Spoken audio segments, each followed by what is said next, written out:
All right, I will call the meeting to order. Welcome, everybody, to our Williamsport City Council meeting. It is Thursday, December 8th, 2022, 7 p.m. We are in Trade and Transit 2. Please rise for the invocation by Councilman Pelizzi, followed by the flag salute.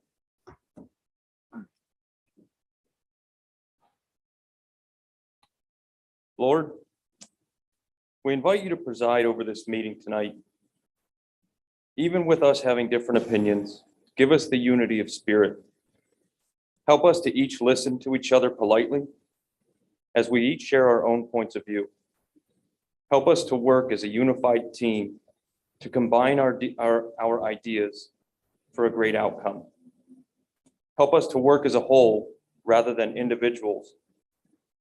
May we have a spirit of camaraderie in this room and work together on our shared and fruitful mission. Amen. Amen.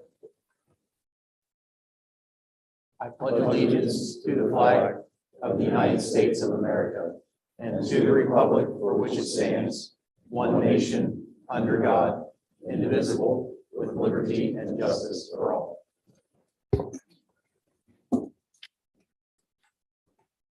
Okay, item 3, approval of city council meeting minutes dated November 3rd and November 28th, 2022. Is there a motion and a second? So moved. Motion and a second. Any comments or questions related to the minutes? Hearing and seeing none, Mrs. Frank on the motion, please. Mr. Allison, Yes. Mr. Mackey, Yes. Mr. Pelizzi, Yes. Mr. Ryder, Yes. Mrs. Katz. Yes. Mr. Yoder. Yes, motion passes 6-0. Item 4, limited courtesy of the floor. We've had no requests tonight. We'll move to item 5, appointments. We will start with our zoning hearing board. We have 2 individuals proposed to fill 2 vacancies that just occurred on our zoning hearing board. Richard Carlson on Campbell Street and Scott Cawley on Woodland Ave. And I will call for a motion in a second. So moved. Second. Motion in a second. Gary Narr, good evening, sir, and welcome.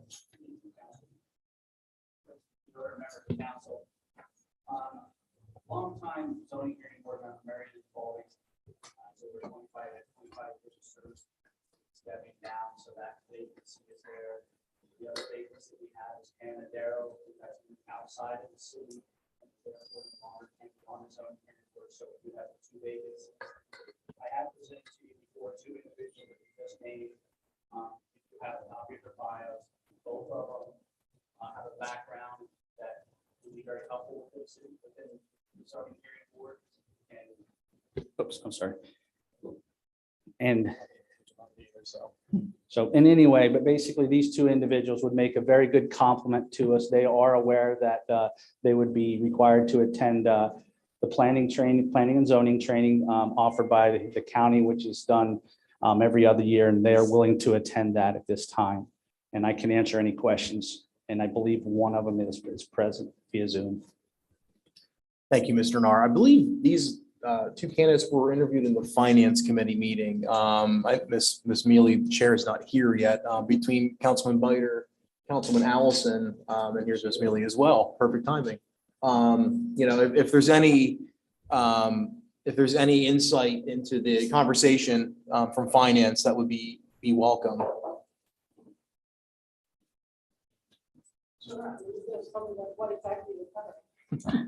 Zoning hearing board interview. Absolutely. I think effectively the conversation, and thank you to whoever moved my mic so close that everybody will be able to hear me no matter what.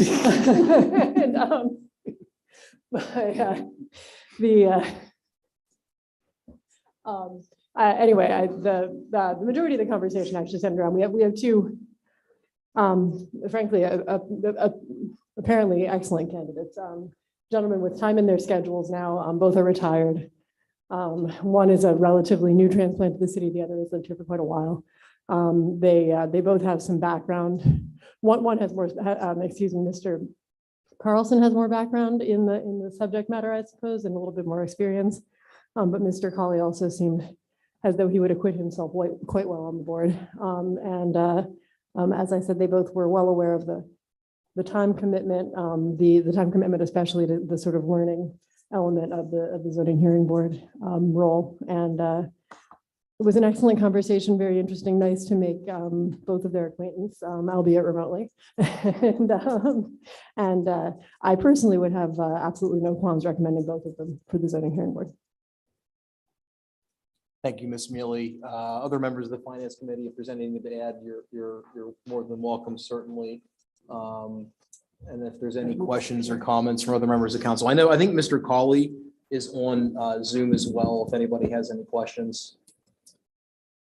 So, They're well qualified, and we know the importance of the zoning hearing board. It's foundational to development and everything that goes with it, and keeping things orderly within the city. So, yeah, they fit the bill very well, both gentlemen. excellent. Mr. Cawley, anything you care to add before we take a vote? Is he on? I thought that he was. I am on. Can you hear me? Yes, sir. Welcome this Okay.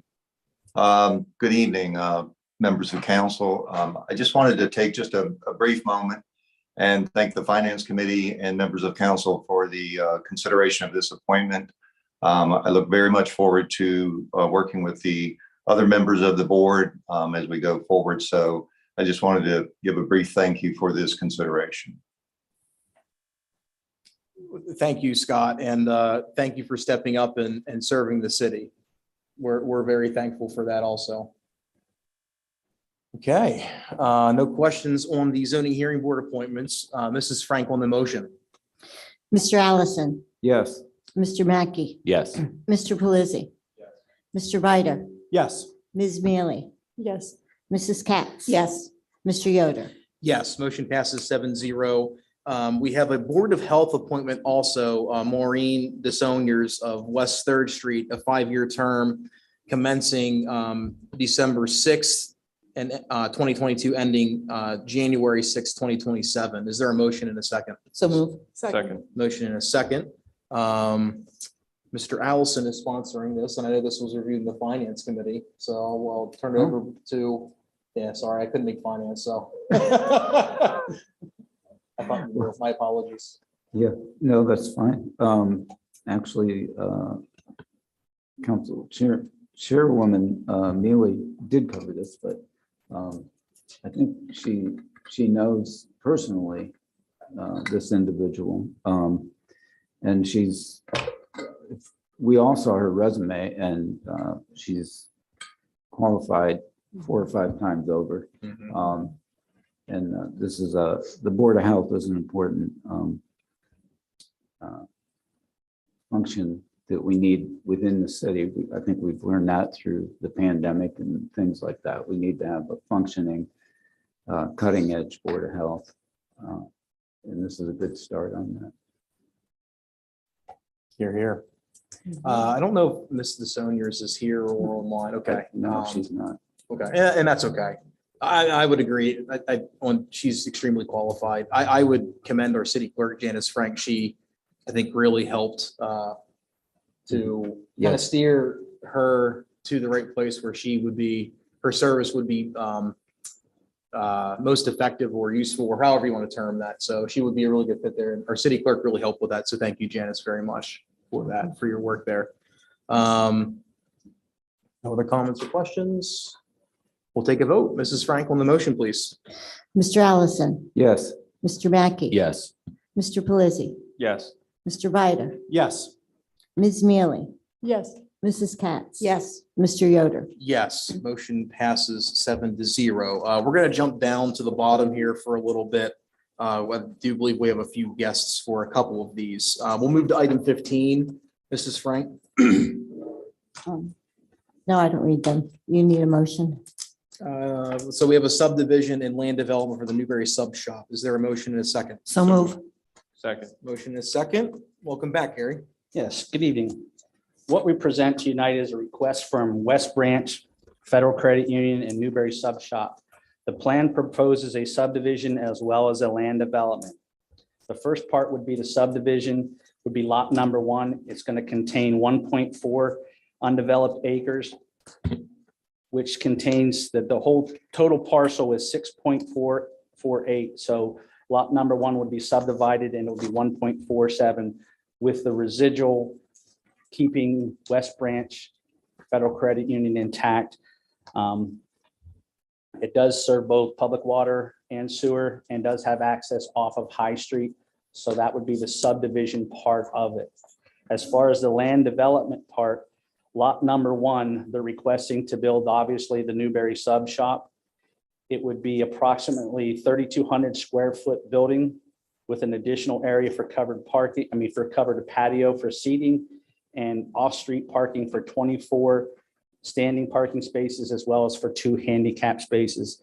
It was reviewed by both John Sanders as well as the Williamsport Stormwater Authority for the stormwater, and it does comply with all of those areas. It was also reviewed by Planning Commission. The Planning Commission gave a positive recommendation as well. Lycoming County Planning reviewed it September 30th, and you do have the comments in front of you. What I can tell you is the plans you have in front of you are already all amended and meet whatever Lycoming County Planning has down there. So you do have the correct and new updated plans. I do have a copy of what they call the will serve letter from Williamsport Sewer and Water Authority. In addition, PennDOT has determined that a highway occupancy permit is not required either for a new one or a modification of one. I do have obviously a maintenance agreement and an easement agreement for West Branch Valley and Newberry Sub Shop that will not be enacted upon until the land development has been approved and the subdivision approved as well. But I do have all those documents that the county had noticed would request on there. So, and at this point in time, I do have a representative here and I can answer any questions. Thank you, Mr. Nar. Are there any comments or questions from members of council? Mrs. Katz? Yes, who's the representative? Newberry Sub Shop has been a mainstay in this city for I don't know how many decades. And I'm happy to see you're expanding it. And I think it's such a great asset to Newberry. Okay. Yeah, Dawn Flexer is the owner of Newberry Sub Shop. I have been working with her for the last year and a half because she's wanted to stay within the city, but she's wanted to expand and find the right area. So it's been a long time process that both her and I have been going through. Fantastic. Thank you very much. Yes, thank you very much. Are there any other comments or questions from members of council? Okay, hearing and seeing none. Mrs. Frankel on the motion, please. Mr. Allison, Yes. Mr. Mackey, Yes. Mr. Pelisi, Yes. Mr. Bider, Yes. Ms. Mealy, Yes. Mrs. Katz. Yes, Mr. Yoder. Yes, motion passes 7-0. We'll move to item 16, a subdivision at 701 First Street. Is there a motion and a second? So moved. Motion and a second. Mr. Nar. Yes, what you have is a request from 701 West First Street LLC. The plan is to subdivide Lot A, which would contain 17,566 square feet and a commercial building with public water, sewer services. And the other 2 parcels would be parcel number 3 and parcel number 2.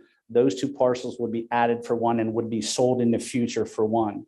What it's designed to do is obviously, because it's such a large parcel, when they don't use the whole facility, they're looking at basically bringing this down into one smaller lot in case if they decide to sell it or develop the other parcels.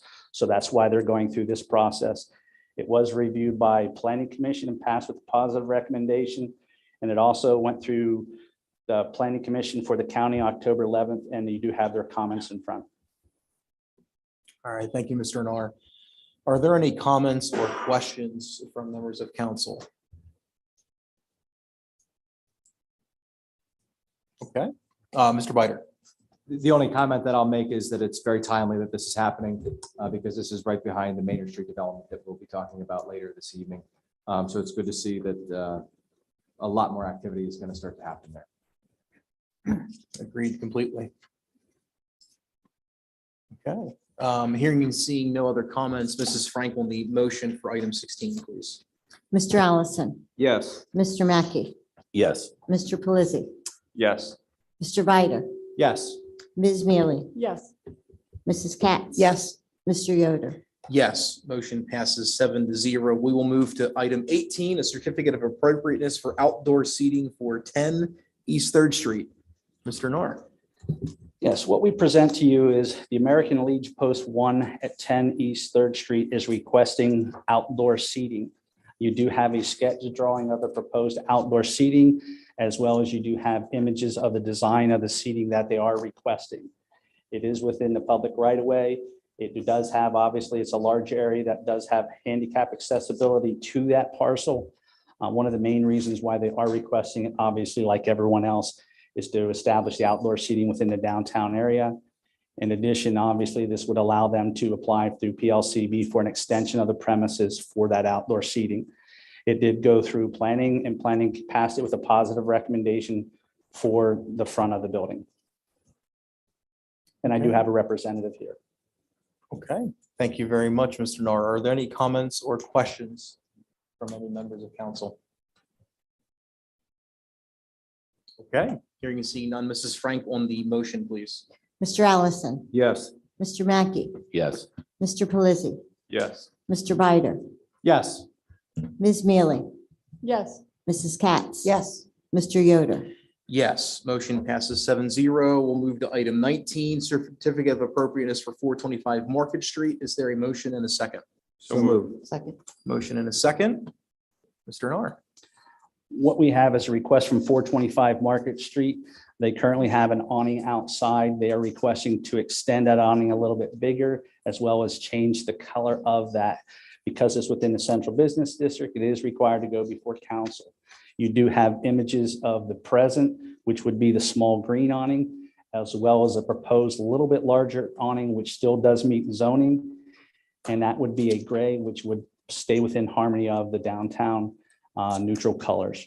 I do have a representative here as well and can answer any questions. Planning Commission did review that and they passed it with a positive recommendation as well. Thank you, Mr. Narr. Are there any comments or questions from members of council on this item? Okay, hearing and seeing none. Mrs. Frank on the motion, please. Mr. Allison, Yes. Mr. Mackey, Yes. Mr. Pelisi, Yes.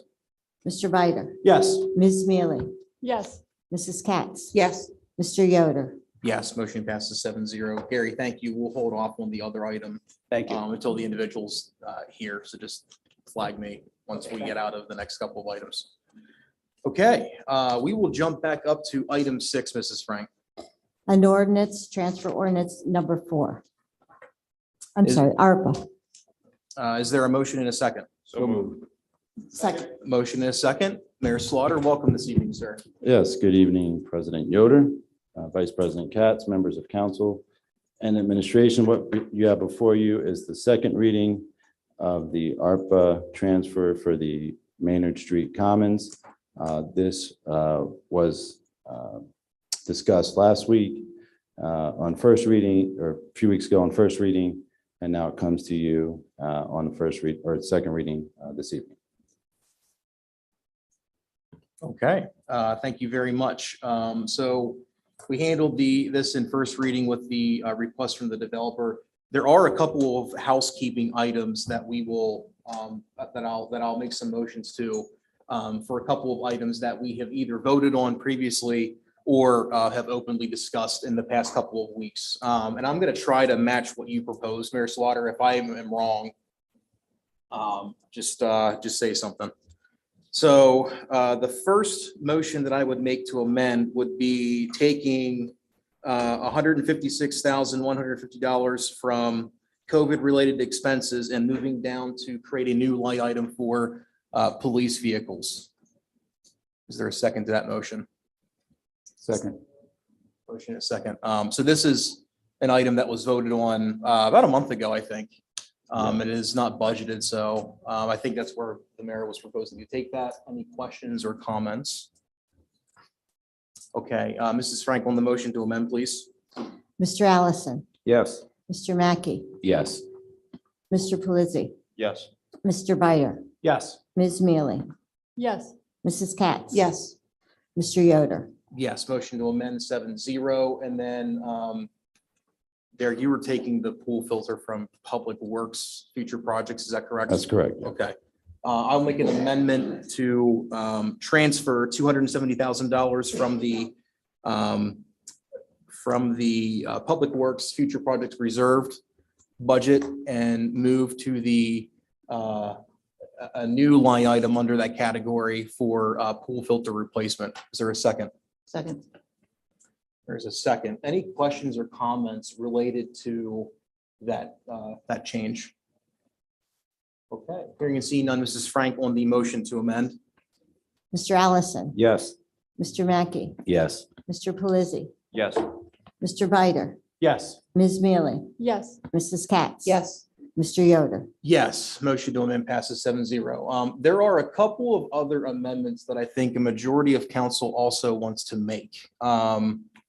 Related to both, I think, budget as well as another idea that's been floating out there. So I'll make these amendments, and I think most are in agreement on these, but if not, we can certainly, I can rescind the motions or we can vote them down, either way. So the next motion I will make is to remove $1 million from the Land Bank Authority and create a new line item in economic development for a small business revolving loan program. Is there a second to that motion? Second. Motion and a second. So there's been some ideas thrown around recently about creating a small business revolving loan program to try to help, I think, drive some new growth, specifically in downtown Williamsport. I personally love this idea. I think we can work out the details, but I've had some brief conversations with our ARPA consultant. They have done this in other municipalities. They've got a model to do this. This should be, I don't want to say pretty straightforward, but we've got stuff to work off of. So are there any questions or comments related to that? Ms. Mealy. I think that this, at least is the beginning of one of the most important things that we can do with American Rescue Plan Act funding. If we're not putting it into economic development directly ourselves, I think offering the opportunity to creating a fund that will allow small businesses especially to flourish and to benefit from these funds in the city will be a huge benefit, and especially a fund that is self-replenishing. That is to say, over the course of the next several years, that money will come back to the city. It can be once again lent out to a small business for the sort of money that you might need to purchase the equipment to start your business. I think that's huge, and I look forward to working on the program. Yeah, I would second that. And a couple of specifics, speaking to the sustainability of that, and talking with our consultant, we get this loaned out, and once it comes back after 2026, it is free and clear. Meaning, we're not going to lose that if we get that money back and it's unrestricted at that point. And I don't think we should really pull that money after the fact, but this is a way to certainly create a sustainable fund, and within the guidelines that are offered.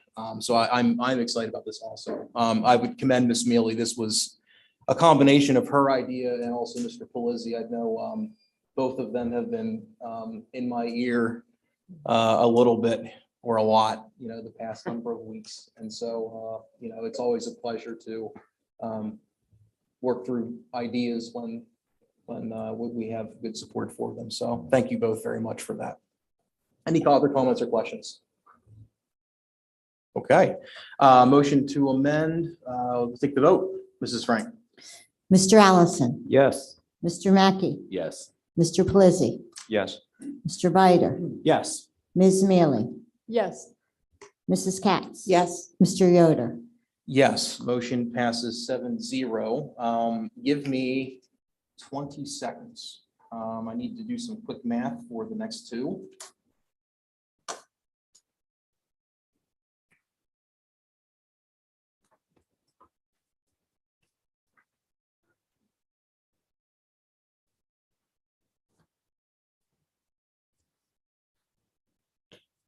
Okay, I'm going to make two more here. The first motion that I will make, I'm going to motion to move $1,801,100 from the levy and transfer that to the lost revenue line item. Is there a second? Second. Motion is second.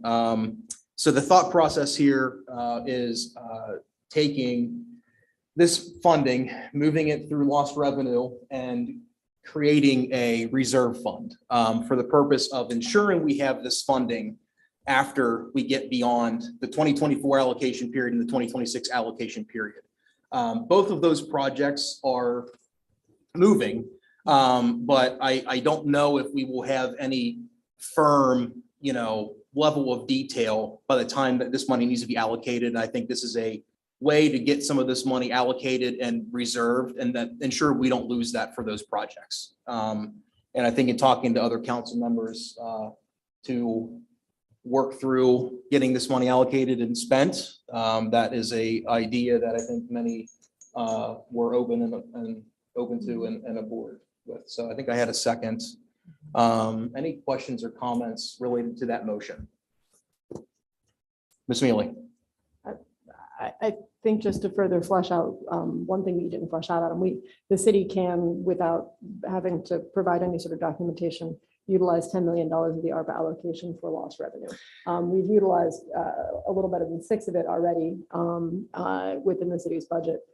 This would simply, we had earmarked this funding, and I believe your next motion out of Graffius Run toward those specific projects in the city. However, the fear is that those projects will not move fast enough to allow us to keep that funding as allocated. So we are moving them into a fund within the city. They serve then as they fall under the lost revenue clause, but that money continues to be reserved for the uses for which it was originally committed. Yes, that is correct. We can take up to $10 million off the top for lost revenue. We have, by my math, off of Tracy's updated ARPA budget, $3,602,199 left of lost revenue that we could take. And so dividing that by 2, we get 2 numbers that are off by $1. So that is correct. That's the rationale. Any other comments or questions related to this motion?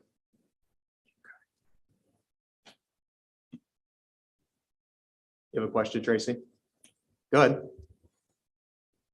Even in lost revenue, there are 3 things that you're not permitted to do with ARPA funds, and one of them is put them in a sustainability reserve. So the motion might be to use it as lost revenue to supplement the future budget, and then the budget would flush out, and the budget that would have been used for that is flushed out, and that is used to put in a sustainability reserve. I just want you to be really careful in wording. Understood. Thank you. So I will amend my motion to put this for expenses into the general fund. Is there a second to the amendment of my amendment? Second. Motion is second. Mrs. Franklin, the motion to amend my amendment. Mr. Allison, Yes. Mr. Mackey. Yes. Is that a yes? Yes. Mr. Pelisi, Yes. Mr. Bider. Yes. That Ms. was a world weary, yes. Okay. Ms. Mealy, Yes. Mrs. Katz, Yes. Mr. Yoder. Yes. Motion to amend an amendment passes 7-0. Back to the main amendment. Any other comments or questions? Mrs. Franklin, the motion to amend. Mr. Allison, Yes. Mr. Mackey, Yes. Mr. Pelisi, Yes. Mr. Bider, Yes. Ms. Mealy, Yes. Mrs. Katz. Yes. Mr. Yoder. Yes, motion to amend passes 7-0. And then I will make one more. I will motion to transfer $1,801,099 from Graffius Run into the lost revenue category for general fund usage. Is there a second? Second. Motion and a second. As Ms. Mealy had said, with the lost revenue ability, the whole rationale here applies. Again, the goal is not to use this for anything aside from these 2 projects. This is simply a way for us to ensure that we are able to keep it and have something there in case something comes up with these projects and we need to make some moves when we get into crunch time. So we have a motion and a second. Any other comments or questions? All right, Mrs. Franklin, the motion to amend. Mr. Allison, Yes. Mr. Mackey, Yes. Mr. Pelisi, Yes. Mr. Bider, Yes. Ms. Mealy, Yes. Mrs. Katz. Yes. Mr. Yoder. Yes, motion to amend passes 7-0. Those were the other amendments that I knew about. Are there others that I don't know about that other council members would like to make? Okay. Yeah, so I'll fully admit this, I've been very reluctant to spend this money. I've been very concerned about, how we would spend this money. But we've gotten to a point where I think we've come to some consensus. And we're getting some projects moving, which is great. When I look through all the changes that we've made and what we have now, I see a lot of buckets that are either filled of projects that we know are going to happen. In my mind, there's very little left that we have to spend. There's some money with reserve for public works. There's some reserve money for recreation projects. Outside of that, there's really not much in my mind left to move around. I think we want to see this money get put into the proper accounts and get it finally allocated, and get these moving, right? So I can't speak for other council members, but I think that we are in a really good spot with this ARPA budget and our ARPA allocations. I'm excited to see some work with the Land Bank and Redevelopment Authority get moving. I'm looking forward to the other recreation projects that the mayor may have in mind. We've agreed that there's a handful of projects there. Let's get it going. Any other comments or questions related to the ARPA budget before we vote on the final reading? Ms. Mealy. Just that as discussed in last week's special meeting, or was it 2 weeks ago? That's been forever. Anyway, while I support all the amendments that that we have just made to the ARPA ordinance, I unfortunately do not support the level of funding that we initially created this ordinance to commit to a project on Maynard Street. While I would have been comfortable with a commitment, I'm not comfortable with the $1,050,000 commitment that we're making. Consequently, I will be voting no on the ordinance as a whole. But I do support the other items that you put in on them. Thanks. I think I, of all people, can fully support a protest vote Well, and understand. So point well taken and understood. And thank you for your support of the amendments. Any other comments or questions? All right, hearing and seeing none. Mrs. Frank on the main motion. Mr. Allison, Yes. Mr. Mackey, Yes. Mr. Pelisi, Yes.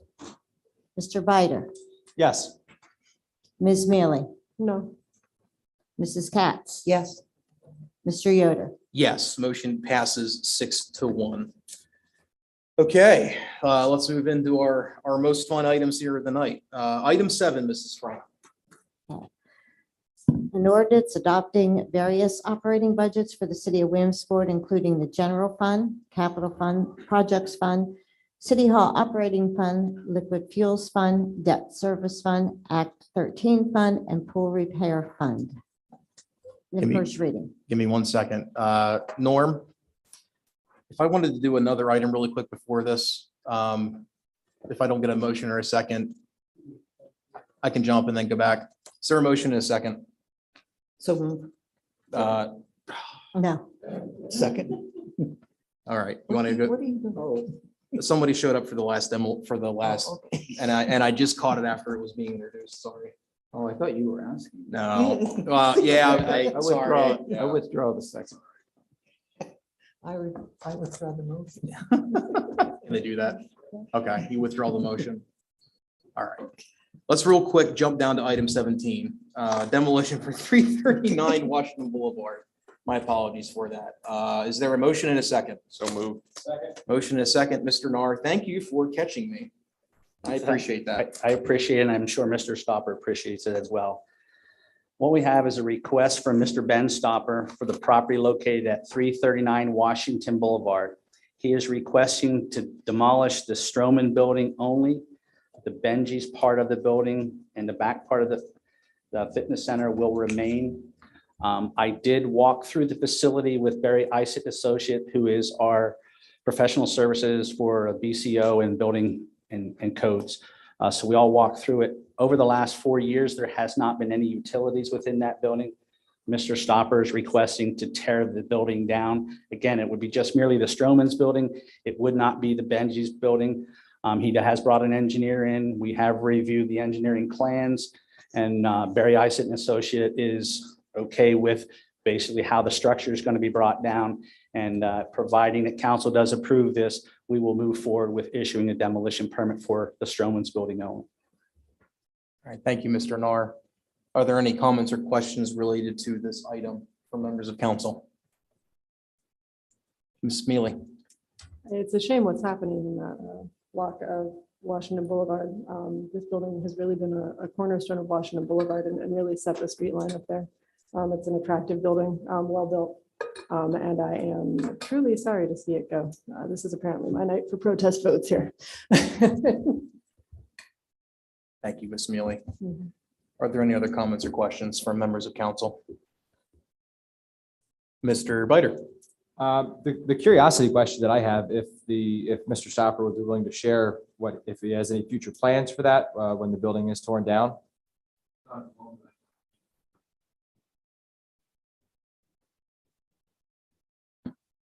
Any other comments or questions? I'm hopeful we can see something go on there. I think we need more development in the city. If you would sit through the next couple of items, you're going to hear some discussion on some pretty big issues that we're under financially, but it's not just us, it's other third-class cities. The deck is stacked against us, unfortunately. We need development. So I hope that by doing this, we can work together to make that into something mutually beneficial. I really hope that we can, and I would welcome that conversation. I'm confident Mayor Slaughter would welcome that as well. Whatever we can do to make that happen, we would love to do that if we can. So, any other comments or questions? Mrs. Katz? Mr. Stopper, what's the not square footage, but how much land is available once that's torn down? It's an acre. So there's a lot that really could be put on that property then for an acre.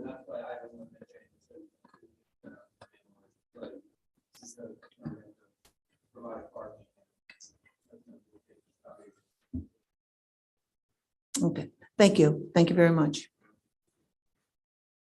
Any other comments or questions? Mr. Allison?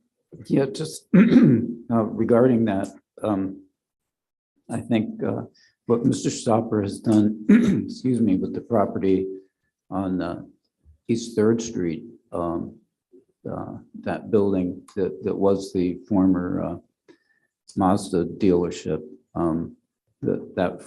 the front of that looks very nice, and it's an improvement, and that part of the corridor is in the gateway development, and these are the kinds of things that are going to help us down the road. So I just want to thank him for that, and I'm sure if the appropriate opportunity comes along, he'll be glad to help the city on that. So thanks. Here, here. Thank you, Mr. Allison. Any other comments or questions? Okay, hearing and seeing none, Mrs. Frank on the motion, please. Mr. Allison, Yes. Mr. Mackey, Yes. Mr. Pelisi, Yes. Mr. Biter, Yes. Ms. Mealy, No. Mrs. Katz, Yes, Mr. Yoder. Yes, motion passes 6-1. All right, we will move back up to item 17. Janice, you don't need to read it again. You've read it for the record once. Is there a motion in a second? So moved. Second. Motion in a second. I will welcome back Mayor Slaughter. If there's any introduction or commentary you'd like to offer for first reading. Real quick, we're moving back up to item 7. Yes, 7. What did I say? 17. 17, sorry. 7. Okay, no, Thank you, Mr. Pelisi. you're welcome. Yes, good evening again, President Yoder, Vice President Katz, members of council administration. What you have before you is the ordinance in first reading, adopting various operating budgets for the city of Williamsport. I don't have any introductory at this point. We'll just hop right into it. Thank you very much, Mayor. Here we are. It's the most wonderful time of the year. Sorry. So we've had a couple of budget work sessions, as we always do, to ask questions, understand what's in front of us. We've had some time, I think, to digest the information that was presented to us, to, I think, talk to each other and ask each other what we like, what we don't like. I think there's a number of changes that a majority of us support and will probably be making.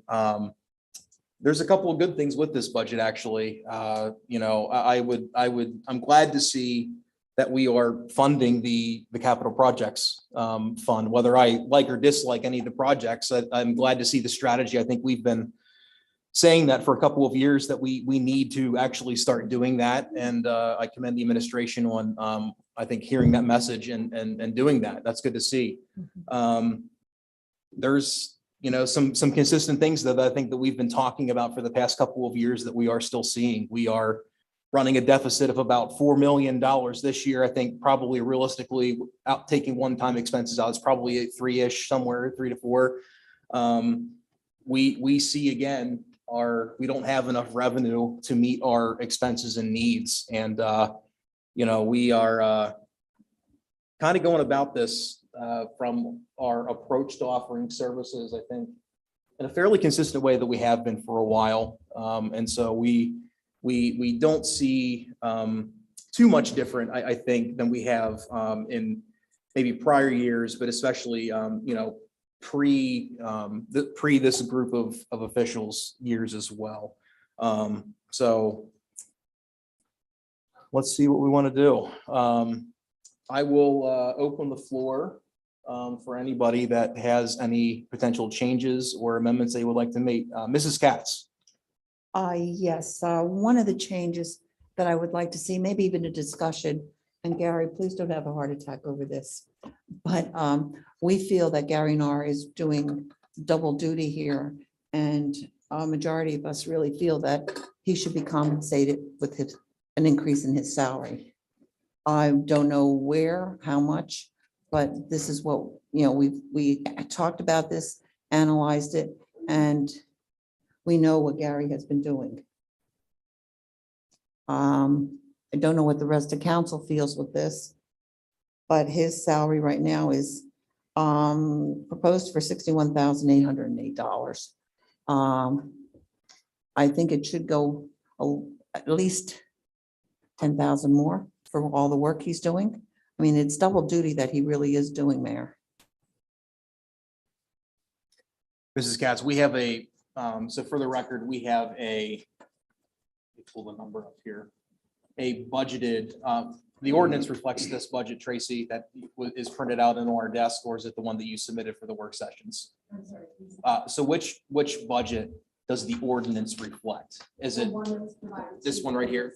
Okay. All right. The new one? Yep. So according to that, we have an ending balance of $797,000 roughly. So, I mean, Mrs. Katz, I think with some of the changes that we'll probably make, I think that we'll have a net probably reduction, but, so I don't know that this is probably bad to say, but I don't know that worrying about where we're going to pull it is probably something we necessarily need to worry about. But I would say if you think that that's the adequate amount, I would make the motion, and I would say you make the motion and we have a discussion on it. We can amend the motion if we need to. I make a motion to increase the zoning officer's salary from $61,808 to $71,808. Is there a second? I'll second it. Okay. Is there any discussion on the motion? Mrs. Katz, for the record, I agree. I think that if the strategy is if that's the structure of the department, I think that makes sense and is fair. We've had two different roles for, I think, a long time. And, in consolidating the roles, the work just doesn't go away. I know that we have Barry Isett that the mayor has brought forward, we've contracted with, that is handling a part of that scope of work. But, I don't think that Barry Isett's handling, 80 or 90% of that work. So I think that's a fair starting point and a fair move. So. And I know I didn't discuss this with you, Gary. I don't think anybody else has either. So, but No. what's something that we just felt was a just thing to do. Yep. Ms. Mealy. I would make two suggestions. One real quick, Derek, just to be clear, the salary for this position is such that this doesn't receive overtime, correct? That's correct, yeah. And then secondarily, it would strike me maybe as being most appropriate for us to toss it to the administration, ask them what they think it should be, and come back next time to make an amendment to the budget in second reading. But I'm happy to do either, but I would. I think the setting of salaries is primarily an administrative thing, and so it Well, would strike me that it should go to the administration. I understand. I would prefer to, if we're going to raise it, I would prefer to do that tonight because we're going to be only to 5 in next week. And so, And we need 5 to raise. yes, correct. So I would, if we can, I would prefer to do that tonight. Can we So table the amendment for a moment, perhaps, and the administration can consider, or it doesn't? It really doesn't I matter. mean, we can That's up to table you it, come guys. back to it if you would like to, and let them consider it. I suppose that's up to them, but. That is up sorry, to the administration. I think I would need more than a few minutes, but, Yeah. haven't talked about it, so, it'd be, Mr. Allison. Sorry, I didn't mean to cut you off. no, that's I fine. thought you Go were ahead. done. Yeah, go ahead. Councilman. I mean, we haven't talked about this part, but when we raise salary, it also raises social security and Understood.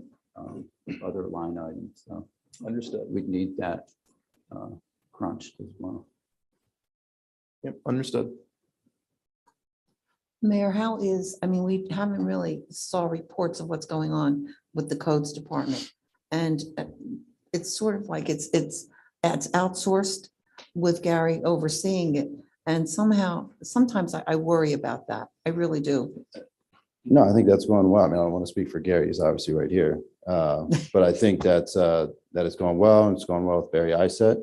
I think Gary and Matt work well together from Barry Isett and Associates. And obviously, there's always work for all of us to do, but I think that partnership is working out well. And I think we are seeing definitely some positive changes in the codes department. We've had a few hiccups here and there, unrelated to Gary, but I think it's going well overall. Are they keeping up with the rental properties, and are they keeping up with permits and all of those? Yeah, I think we're items? well within the 10 days, I believe, Gary, is that what it is? Again, yeah, everything from what we're seeing when the new development or whatever comes in, the plan reviews, and Gary's reviewing it from the zoning side, John Sander, if he needs to review anything, and then Barry Isett reviewing. So yeah, I think that's all going well. We're getting certificate of occupancies out, getting inspections done. And so, I think that piece of it's going well. Again, yeah, so yes, I think that relationship is working out well, yeah. Okay, thank you. Good. Very good. Any comments or other questions from council?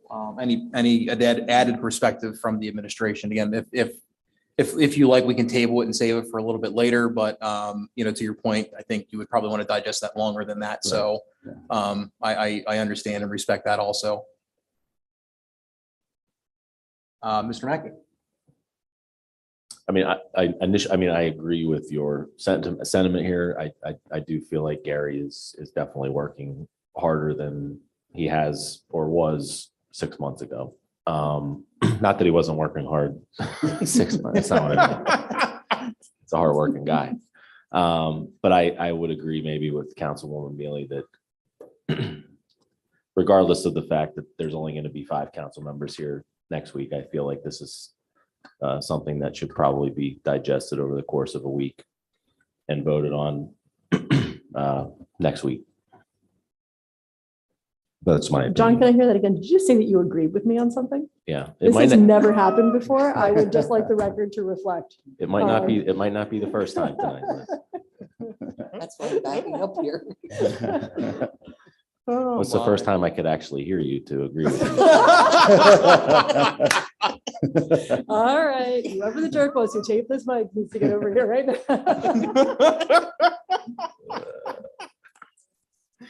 and again, that's not to say I don't want to see this pass, because I would hope that the administration is hearing what we're saying and would consider this. So, but I do think it's only fair for something like this to give them a little more time to digest it. So. Council agree? Okay, So we need a motion to table. okay. No, you just rescind your motion. Just rescind. Okay, so Mrs. Katz rescind the motion.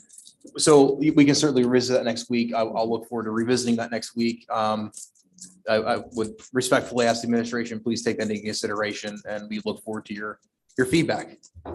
Thank you very much. Any other motions? Yes, I have another one. And Okay.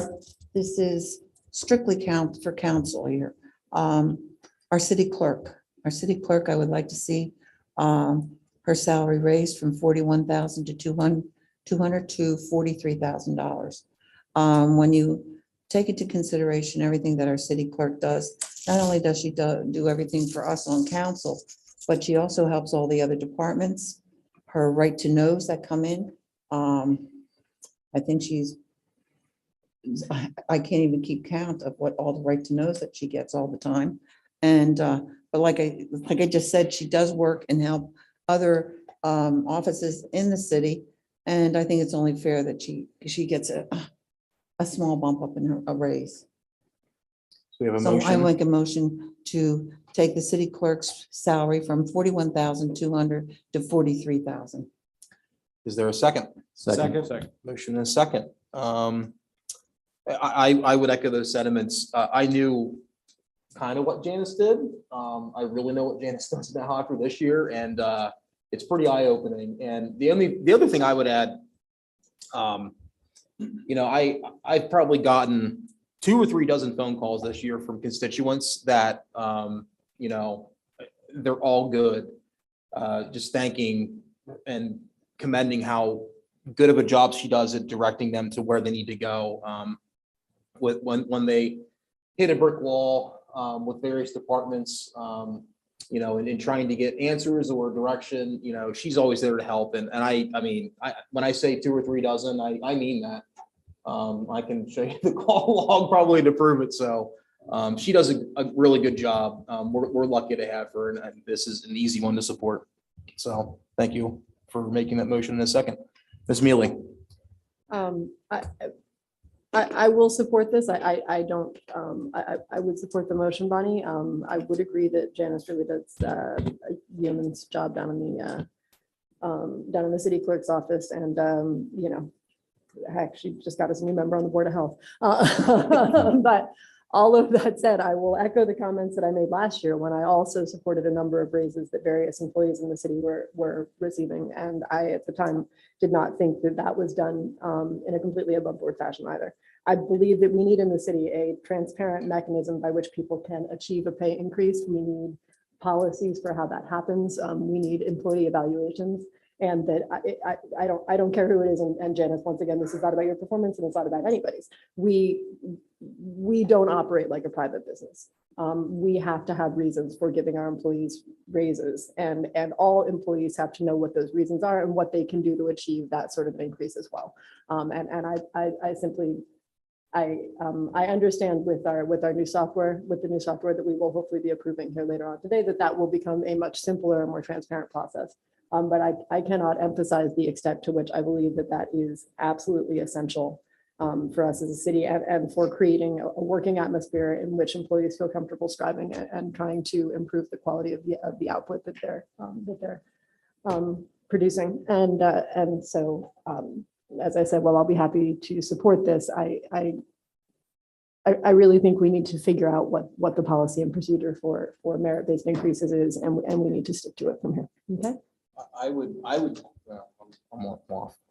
excuse me. I would agree with that. I mean, and here's a prime example. You referenced last year, Ms. Mealy, a number of people got raises that were pretty new with the city as well. And I'm not going to argue that they, weren't without merit. When you look at where the labor market was last year, where it is this year, we've got another member of the administration getting a pretty good pay raise this year as well. same application, right? And we just openly talked about looking at getting another pay raise for a longstanding employee that doesn't have, that did not get one proposed. So I completely agree with that. I would urge the administration to work through that in whatever way, shape, or form they need to do that. It's fair, it's straightforward. Frankly, I think will help make that process better. I think it will improve organizational culture. I think it eliminates any type of dissension between employees that feel they may or may not have, gotten overlooked. And I don't think any of us want that at all. I don't think anybody's trying to do that, but this keeps us from doing that. So I would absolutely love to see that. Any other comments or questions, Mrs. Katz? Yes, I agree with Liz Mealy. It's evaluations, I think, are very important. And even though this is a government agency that we're dealing with, it's still important to the employees that are working for this, for us to realize and know where they're going, and they can voice their concerns also. And this probably would have to go through HR to see how this would go. And Molly, I think you would probably have even structure in this as far as evaluations go. So, to me, I think that would benefit all of us all the way around. And I think it would be also helpful all the way around. I mean, what we discussed tonight with Gary, what we're discussing with Janice, I think it's, an evaluation probably would have been very beneficial.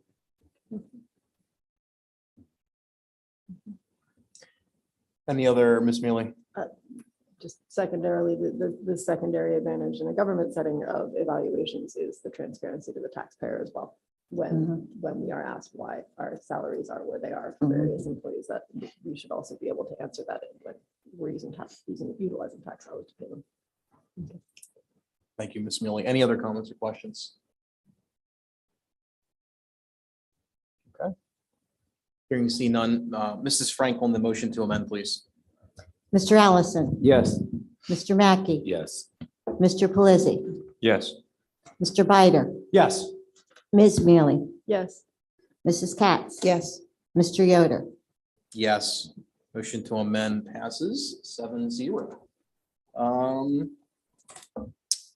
Are there any other motions? I have a couple, but I'll let others do their thing first. Mrs. Katz. Yes, one of the things that we have to discuss is what we're paying for our leases here with Trade and Transit 1 and 2. What we were told when we moved here, that our rent would be $11 a square foot, and that was determined by the transportation. Yeah, that was the fair market value, correct. And that's where it's going to be. And then we were also informed come January, it's probably going to increase. No. No, that's what Yeah. a previous administrator told us. No. That came down in an email that, Oh, yeah, no, that's incorrect. Yeah. okay. But so it'll still say at $11. Yeah, we're a locked square in foot. at that for the next 4 years. Yeah. The lease agreement. Well, the one thing that I think we, are looking at as far as breaking down all of our, what it costs for us to use this room. We're not the only ones using this room. Police, fire, I don't know who else uses this room, but there's zoning, a whole lot of people, right? So therefore, we don't, it's not stated in the budget if this is broken down to each department where it came from. I have no idea. Tracy, is it broken down at all? Are you referring specifically to this room? Each department has their leases that they're supposed to be paying, but so many of the departments use this room also.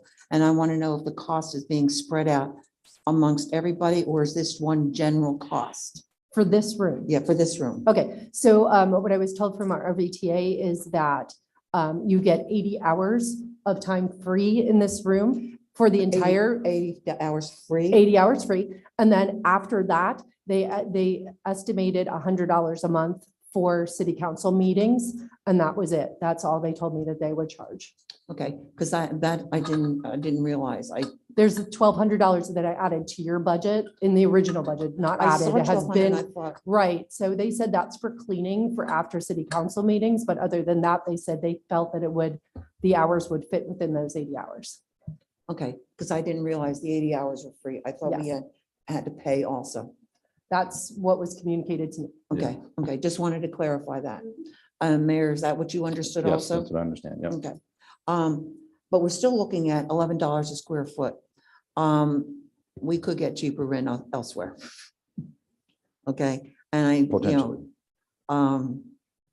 so I think, if we're smart and we have to save taxpayers' money, I think we should be looking into other areas maybe of where we can go, that it would be more cost effective instead of what we're paying here.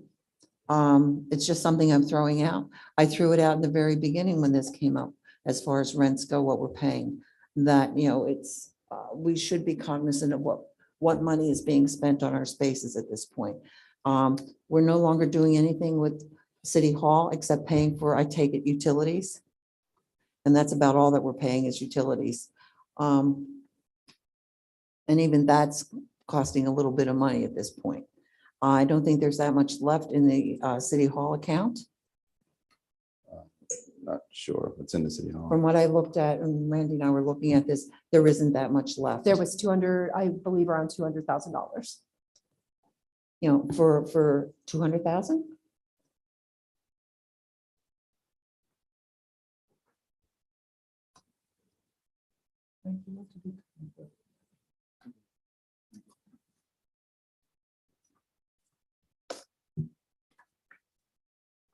I need to look into that. Are you referring to the cash carryover? I want to answer the right question. I know. There was a City Hall account, okay, and I wanted to know what's left in that account at this point. Okay, if you give me a moment. I'll- Sure. Mhm.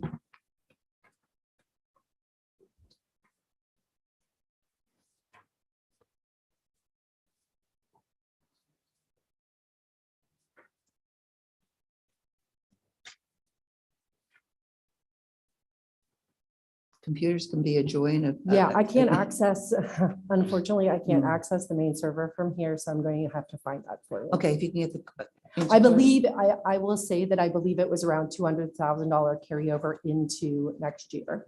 Okay, okay. So it's something that I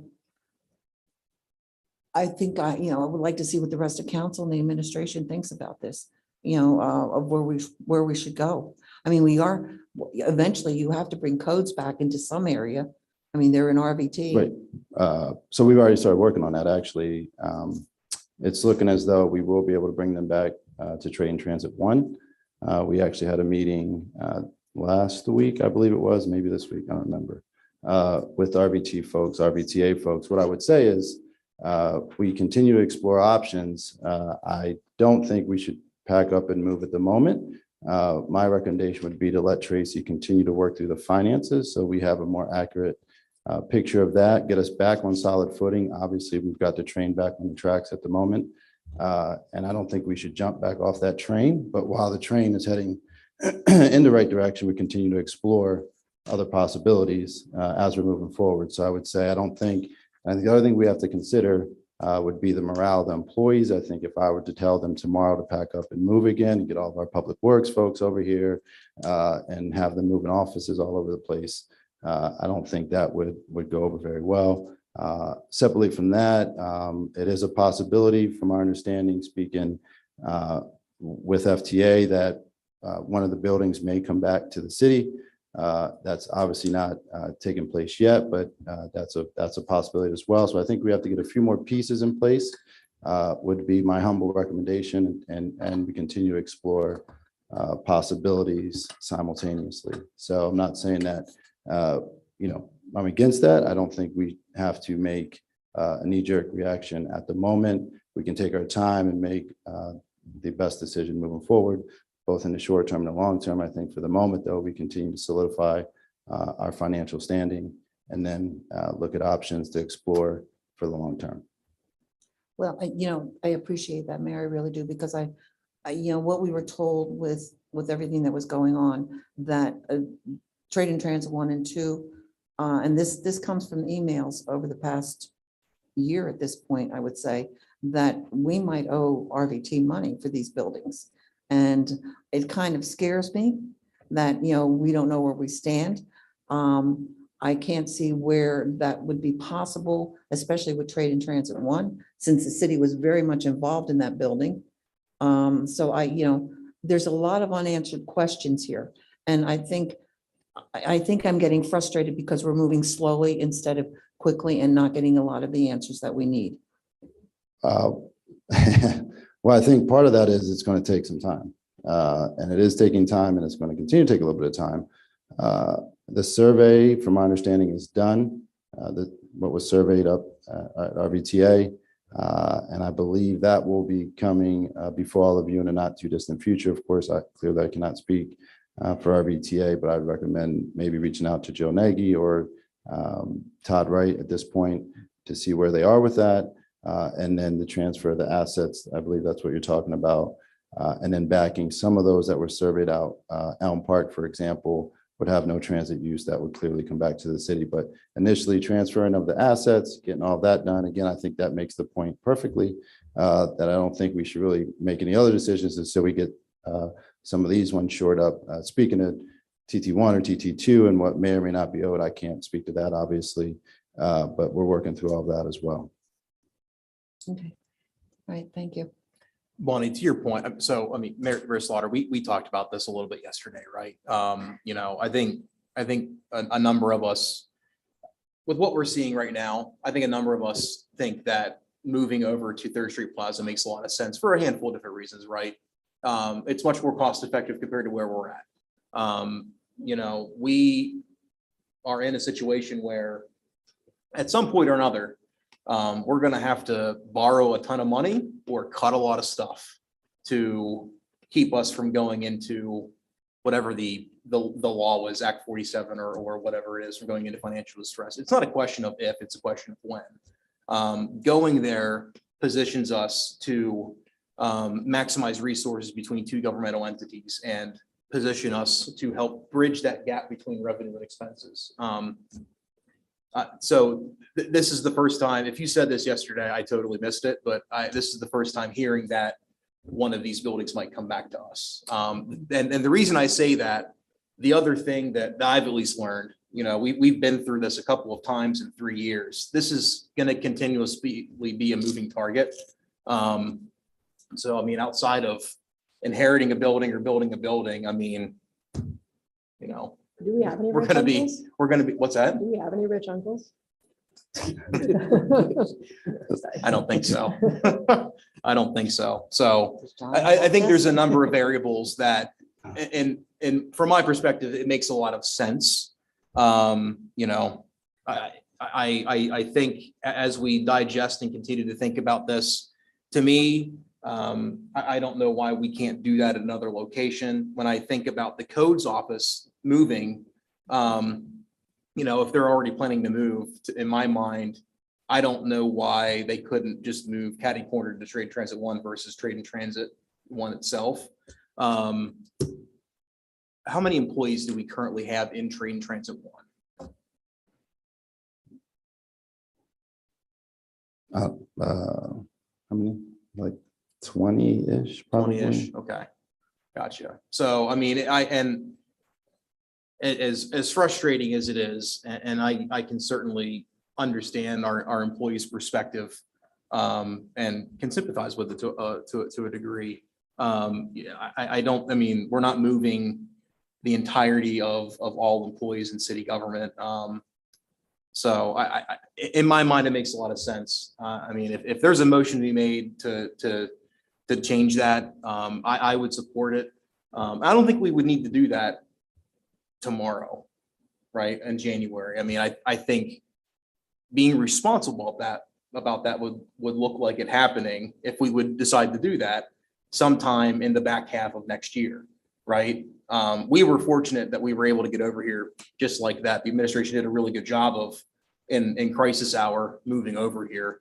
I don't think it's fair at all to expect the administration to just pick up like that. I think a very clean, organized move is very fair and reasonable. And I think that could be accommodated at the back end of next year at some point as well. That gives us time to, if we would do that, to negotiate and all that kind of stuff. So I'll get off of my soapbox. I think it's a good idea. I would support it, but you know, in fairness to the administration, we did just talk about it yesterday. So that's up to other council members if they would like to make that motion. And just to clarify one thing, I wasn't referring to train transit 1 and 2. There's another property potentially. So wasn't referring that they would give either one of these buildings back. The Transportation Museum is what most likely will come back to us. Gotcha. Yeah, but I don't want to, it's not set in stone or anything. but that Understood. was- And Understood. I think, and again, a reference to Third Street Plaza, I think, again, we don't know the details, any of that. We wouldn't know what services would even make sense to share. I think that has a lot of variables that we would need to work through. If that were to take place, I disagree personally with that sentiment at this point. I'm not saying my mind can't be changed down the road, but I don't see at this point what services or what the benefit would be at this point to make that without really even knowing our own financial situation. To go with the commissioners who might turn over next year. We know there's going to be at least one new one. So I think there's just a lot of variables there to work through. Thank you for the perspective, Bear Slaughter.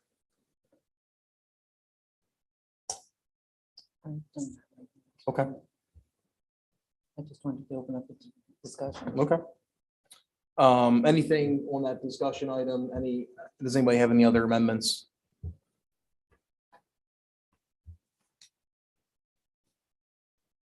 Ms. Mealy? Well, I actually don't have any amendments, but I did have a very basic question that I neglected to ask during the budget session, which is, Tracy, how did we arrive at our beginning fund balance and how confident are we that it's accurate? Absent several years worth of audits. I believe that when the mayor presented the budget originally, we said that the systems are antiquated and not accurate, and we did the numbers to the best of our ability at that time. I continue to find errors in the systems, and they are a roll forward of prior year numbers at this point that have not been audited. Okay. Consequently, you're telling me that we're counting on having $3.6 million. We have a nearly $3 million deficit spending budget, but we're relying on a number that may or may not exist of 3.6 million to begin the budget year. Cash has been reconciled for the most part, but there are receivables in those numbers, and there is, I have found that there has been cash deposited in certain funds that should be in other funds and have not been able to rectify those numbers as of today. So in total, I can tell you that what cash we have, I just can't tell you by fund if it is correct. Okay. So you're saying we don't believe we have any accounts payable that would put us at a less than, for instance, I think the IRS tax bill that you referenced once upon a time of $100,000. I cannot guarantee any of these numbers at this point because I have done my best to get them as accurately as possible for this presentation and to get you numbers for a budget, but they are unaudited and they are not reconciled. Cash is reconciled, but other accounts within the system have not been. Okay. I understand. I mean, part of obviously what's being demonstrated by the budget even this year, that we ended the 2022 budget process with an estimated ending balance of 203,000, and yet believe now that we actually began 2022 with about with about $1 million more than we thought we had in the bottom line, and that we actually ended 2022 with about $3 million more than we expected to have in the bottom line. I understand that generally speaking, we over budget and we underspend. Consequently, this is not me saying we're likely to wind up in a bad position, but to the 8 million other caveats I would issue about $3 million worth of deficit spending, I will add the fact that it is not clear that we have the $3 million worth of deficit to spend or worth of income to spend. But so actually the only I think there are a handful of other things that still need to be worked through with the budget. And I look forward to working through those between this meeting and next meeting. One of those obviously being Mr. Nar's salary, which we let lapse until then, but I think there will be other things. But my primary concern with this budget, and it's been my concern with the last several budgets, and I expect that this year, as with the last several budgets, my concerns will be somewhat ignored. But we are engaging in $3 million worth of deficit spending. We know that by the beginning of next year, or when we begin the budget process again next year, more than likely all of the city's employees will be receiving at least a 3% wage increase, likely to come out to about $1 million, if not more. So we're looking at basically when we begin the budget process next year, I would not expect our revenues to have changed dramatically, but we will need $4 million to make the budget balance next year if we proceed as we are currently proceeding. The reason that makes me nervous is that we don't have the $4 million anywhere. and what I have yet to I've talked to the administration a bit about it in private, and I don't know if there's been any sort of revelation in the meantime.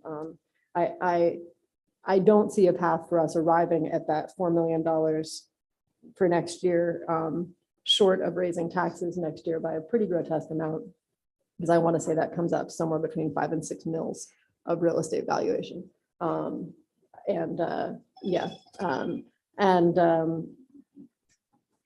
don't know what we plan to do about that.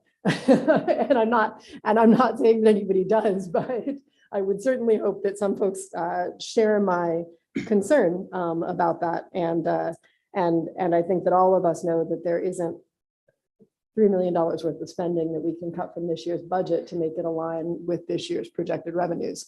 That would be what, a third of the police department, half of the fire department. It would be all of everything else. No, that's not quite true. Sorry. I would personally advocate for the idea that if we were to raise taxes by a small amount this year, that would give us in our coffers something at least toward that $3 million next year, and also the beginning of further earnings toward that $3 million in the year to follow. I don't believe that anyone else on council would support that, but I will just go ahead and put it out there because I see us digging ourselves with the help of American Rescue Plan Act funds into a financial hole that we will have a very hard time digging ourselves out of next year. And I am not looking forward to that budget process in the slightest. And so I am advocating for doing something to at least begin to alleviate it this year. I am still getting over 2021's budget, to be honest with you. So that was a pretty brutal process. I mean, look, Ms. Mealy, you're right. Okay. And I'm not going to sit here and argue that your thought process about an incremental tax increase doesn't have logic to it, right? I am not going to sit here and say that it isn't even necessarily fiscally responsible. I would counter that with, I would not support that this year. And I would counter that with the way, literally where we're at now is we have to get very creative with how we offer services. And those conversations they're not popular. They're not easy, but it's what we're tasked to do, unfortunately. Here's an example. And this is, I'm not planning to make any of these motions tonight, but we should seriously consider having our recreation department privatized. And I say that because it costs us $350,000 a year to offer our recreation programs. And we have to see if there's a private sector way to do that much more cost effectively. I'm not going to say that the qualitative benefits aren't there. There absolutely are. There's a huge benefit to having those. But in the situation that we're in, that is something that we absolutely have to look at. This one's unpopular also, but we have to look at policing differently. And I'm not going to sit here and say that, our police officers don't do good work. They really do. And we have a need for them 100%. But we need to figure out how to offer police services in our city a heck of a lot more cost effectively. And I don't know exactly what that looks like. I don't know if that's formalized partnerships with other police entities. Maybe that's regionalization. And I see you looking at me. I get it. Trust me. But that's the next step. And that's unfortunately how we fix that. I mean, again, we don't have the revenue, the organic revenue to meet our obligations. And that's nobody's fault sitting here. And that's nobody's fault in the administration either. That's Harrisburg. The deck is stacked against us, and it's stacked against every third class city. Randy, we were just talking about that before the meeting. I mean, there's all kinds of literature going out right now about these same conversations are happening in every third class city across the state. If there was ever a need for any kind of actual real reform in the state, it's municipal tax reform. And it's loosening up the requirements that we have to do. And this is a huge soapbox. I get it. Nothing's going to come of this tonight, but it needs to be said. It needs to be said on the record. Our state legislators need to get off of their rear ends and actually do something about it. 100%. Jamie Flick, Joe Ham, Jeannie all three of them. Absolutely. And they hear it from me, and they don't like it, but they do. So anyway, Miss Mealy, I get it.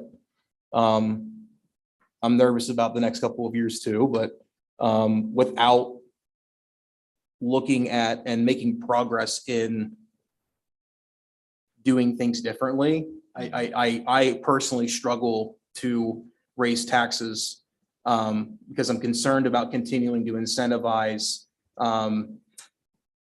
not thinking outside of the box. Does that make sense? And I agree with you. That's not what I'm saying. I see and I appreciate your point, Adam. All that I am saying is that we are, Derek, unless you came up with some sort of brainstorm overnight or something like that, that is going to retrieve $3 million next year. I mean, we're up against it, and we are, to my way of thinking, effectively hurting the citizens of Williamsport by letting this budget continue as it is. You know, there's not, it is not responsible governance. And I agree with you that we need to have the hard conversations, but we are also not having those hard conversations. Ideally, next year, we start the budget process sometime in June, you know, and we begin to have those hard conversations then, because they're going to be real hard next year. Yep. But, you know, I simply, you know, $4 million is ungodly hard. $4 million is right. Half of the cops, half of the fire department. We cannot cut that out of next year's budget, no matter how hard we try. And consequently,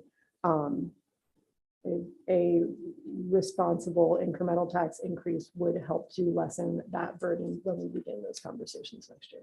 Yeah. Understood. Yeah. That's okay. I'm off my high horse now. Well, I'll get off of mine too. I hope, and I mean, I think expecting the budget to look different next year is a bit strong language. But I mean, it's critically important. It really is. I mean, Mayor Slaughter, I know you're around the state a lot, and I think that's great. You know, if some of the things you're learning, for example, are in this, I'm not personally seeing it, and I would really like to. That's what I'm saying, right? And so I can't urge you enough and beg, plead enough. This really needs to look different next year, and that's hard to do. I get it. Trust me, I have to vote on it, right? But we need to do that. We really, really do. Well, I would respectfully disagree with you. I think this budget looks significantly different than the previous 2 years. Obviously, I think we all agree with that. Just looking at the capital projects alone, having Tracy here from June to say that that effectively saying that she hasn't done anything, I would strongly disagree with that. I think these numbers, as Tracy continues to work through, and what she just alluded to a few minutes ago, it's going to continue to shift. We don't know what the numbers might be a year from now as Tracy continues to dive into this. It could put us in a better position. We don't know this. But this budget right here, in my humble opinion, with the work that Tracy and all of the administration has done on this, looks way different. It's much better than where we were bringing Tracy in as someone the level and the skills that she has been invaluable to the city. And I think that will continue to be so. That's why I'm such a strong advocate for Tracy remaining here with the skill set that she brings and the position that she has us in now, and she will continue to get us in. So I would strongly disagree that this budget does not look any different. I think it's significantly improved, and it will continue to improve. Our numbers will continue to improve as she works through them and working with the auditors. She has an auditing background and all the experience that she brings, and that will continue to be reflected, obviously, to City Council, and we continue to work through that together. But these numbers are as good as we can get them for the moment, given this position and the situation that we are in, but they will continue to improve. It's improved, but obviously we're not where we were. We're not where we need to be, but we're headed in that direction. And so having Tracy here has been, as I said, a tremendous improvement. Ms. Mealy. And Derek, I apologize.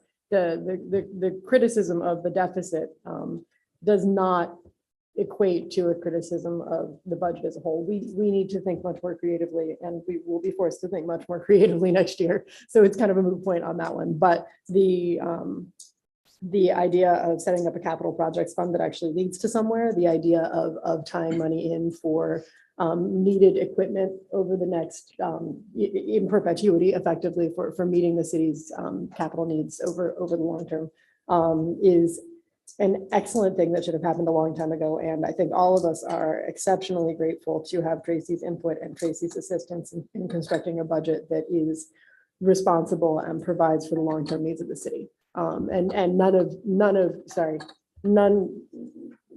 of my discussion about the deficit should take away from that. We are making progress. That is, I am absolutely not saying that we are not.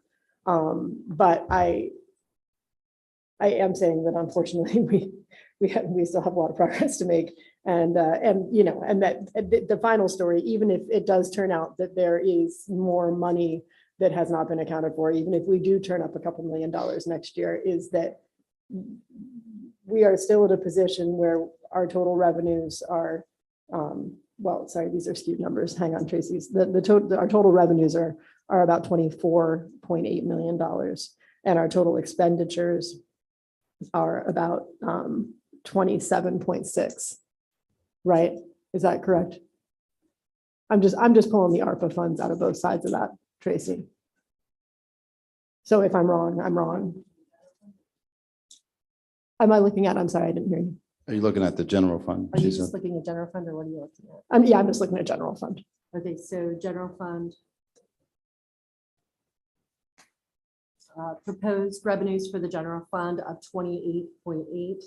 But that includes $4 million of ARPA funding. That's why Oh, I'm I was sorry, just that's what taking you were it, backing right. out. I'm sorry. Yeah, sorry, that was why it took me a second to Yes, do the yeah. math. Our revenues, we're taking in about $24.8 million annually in tax revenues and various and sundry other 24.8, revenues. correct. And we are spending about 27. And even if we discover more money that has fallen out of previous budgets, it's not probably going to effectively change those numbers all that much. So that is what we need to figure out, is a way to make our revenues and our expenditures gel. And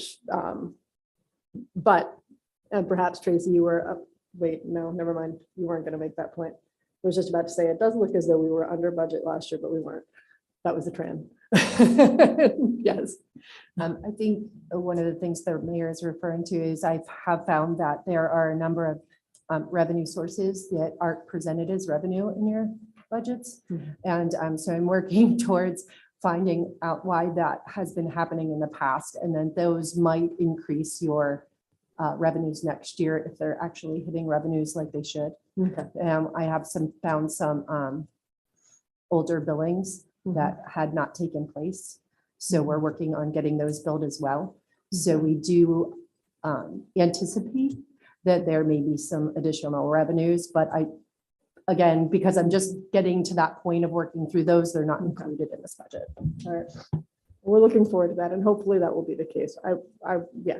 if you find $3 million in additional revenue coming into the city on an annual basis, I will be freaking delighted. And I will happily eat all of my words in whatever sort of public fashion you would like me to. But in the meantime, all I will continue to say is that we need to figure out a way to bring what we take into line with what we spend. Because that's just basic budgeting. And so I will continue to advocate for trying to bring those numbers closer to one another, whether it's by cutting, whether it's by increasing our revenues. Ideally, we do both. And ideally, we do a lot of the increasing of the revenues by increased economic development in the city. But we know that that's a long game that we're playing there and that we're not going to see that next year. So anyway, okay, sorry, I'm done. No worries. Let's come up from the rabbit hole. Anybody have any proposed changes or amendments that they would like to make? Let's kind of, I guess, maybe get back on course here. There's a proposed change that I would like to make, actually two, but one that I would like to start with, which will lead to the second. If we turn to the capital projects budget for the emergency rescue vehicle for the police department, the proposed investment is $310,000. I would like to change that to 0. Is there a second for that motion? Second. Motion and a second. Are there any comments or questions or from other members of council on the proposed amendment? Mr. Pelisi. Thank you. So if I may, I'm conflicted. I understand why. I've spoken to the chief and I've spoken to other members of the administration. And my feelings are that at some point in time, I look at the emergency rescue vehicle as just that. It's an emergency rescue vehicle. That it's one of those things that you, God forbid you ever need it and you don't have it. I'd much rather have it and never need it than need it and never have it. So I do really see the need for Williamsport to have one.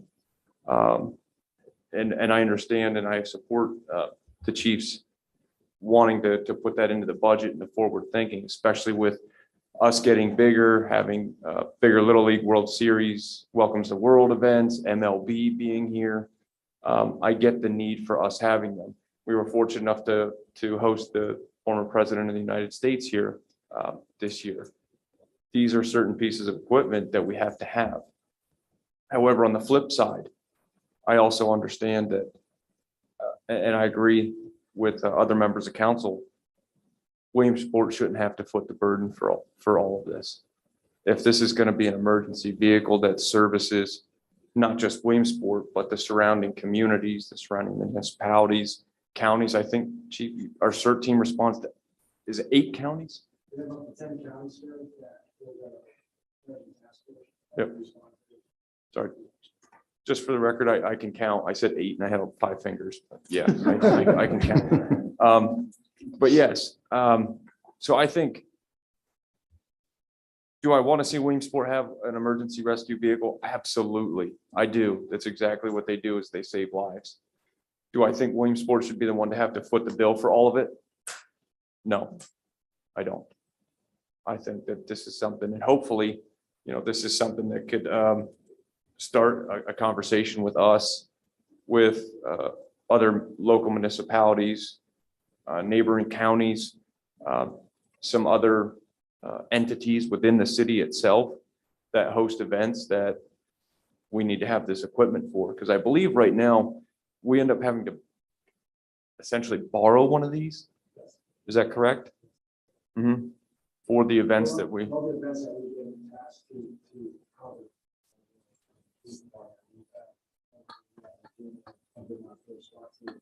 It does have one. Right. So,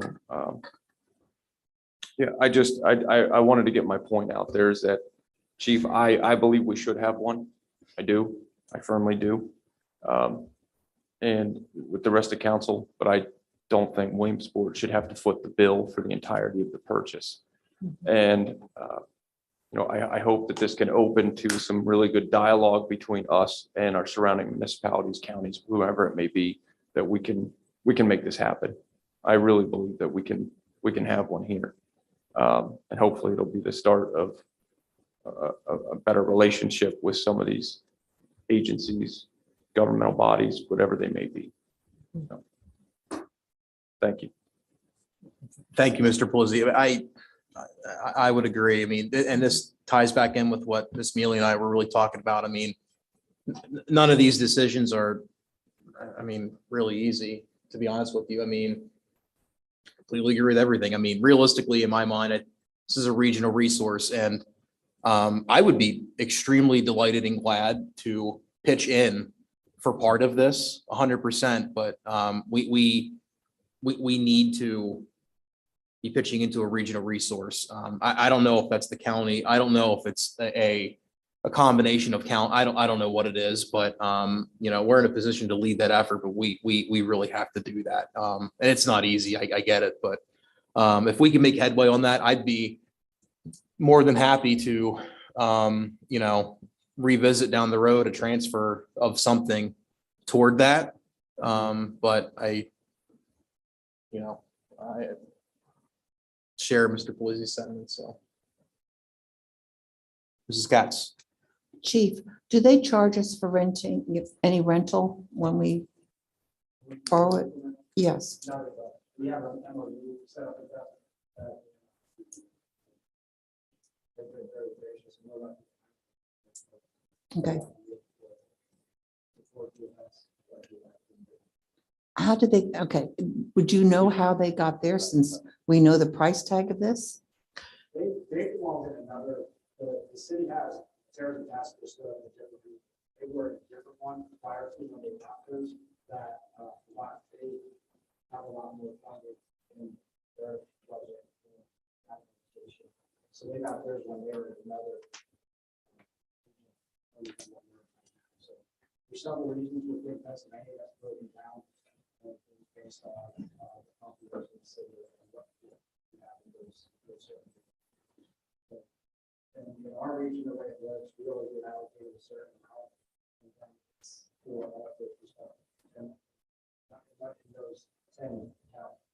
And so it's not just focused for fire.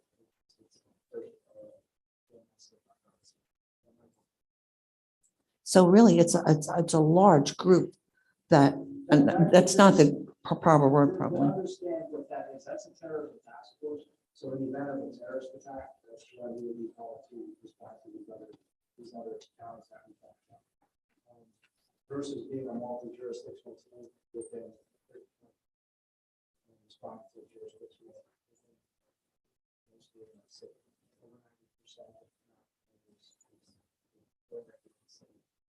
So to understand a little bit of the difference between a task force to a terrorism task force versus what our operational status is with the city. When you do get that vehicle, when you borrow that vehicle, it's called the Bear Cap, right? Yes. Okay. It's an armored vehicle. Cool. It's Thank you, similar Derek. to the one that we have now. We have an armored vehicle from 1985 that's very antiquated and quite concerning when we right now putting officers in there.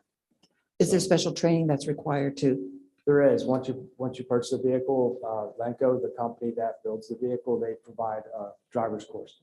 And then we've already actually been through training with Columbia Montour for operating the vehicle and doing tactical operations from the vehicle, as well as rescue vehicles. It's not just a tactical vehicle per se. It could be used for water operations, rescue on floods.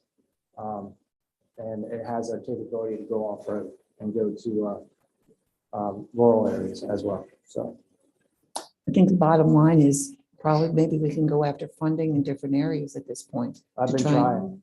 I'm laying the foundation now, trying to get it out there, having conversations. A lot of people look at me kind of like you guys are looking at me now when I bring up the $300,000 cost. During the headlights, right? Yeah, and I get it's expensive. I've been trying to work with something. That's why I put it in the budget to try to get something going instead of getting burdened with one large cost all at once. So Has the county been receptive in in any of this? The county has, I talked to the district attorney's office, and so they're receptive to participating in this, from talking to them before. So, Okay. Thank you very much for the information. yes, ma'am. Mr. Pelisi. If I may just make one more statement here. You know, I support our police wholeheartedly. I 100% do. Just to be clear, though, again, the very definition of insanity is continuing in the same repeated course of action and expecting a different result, right? So at this point in time,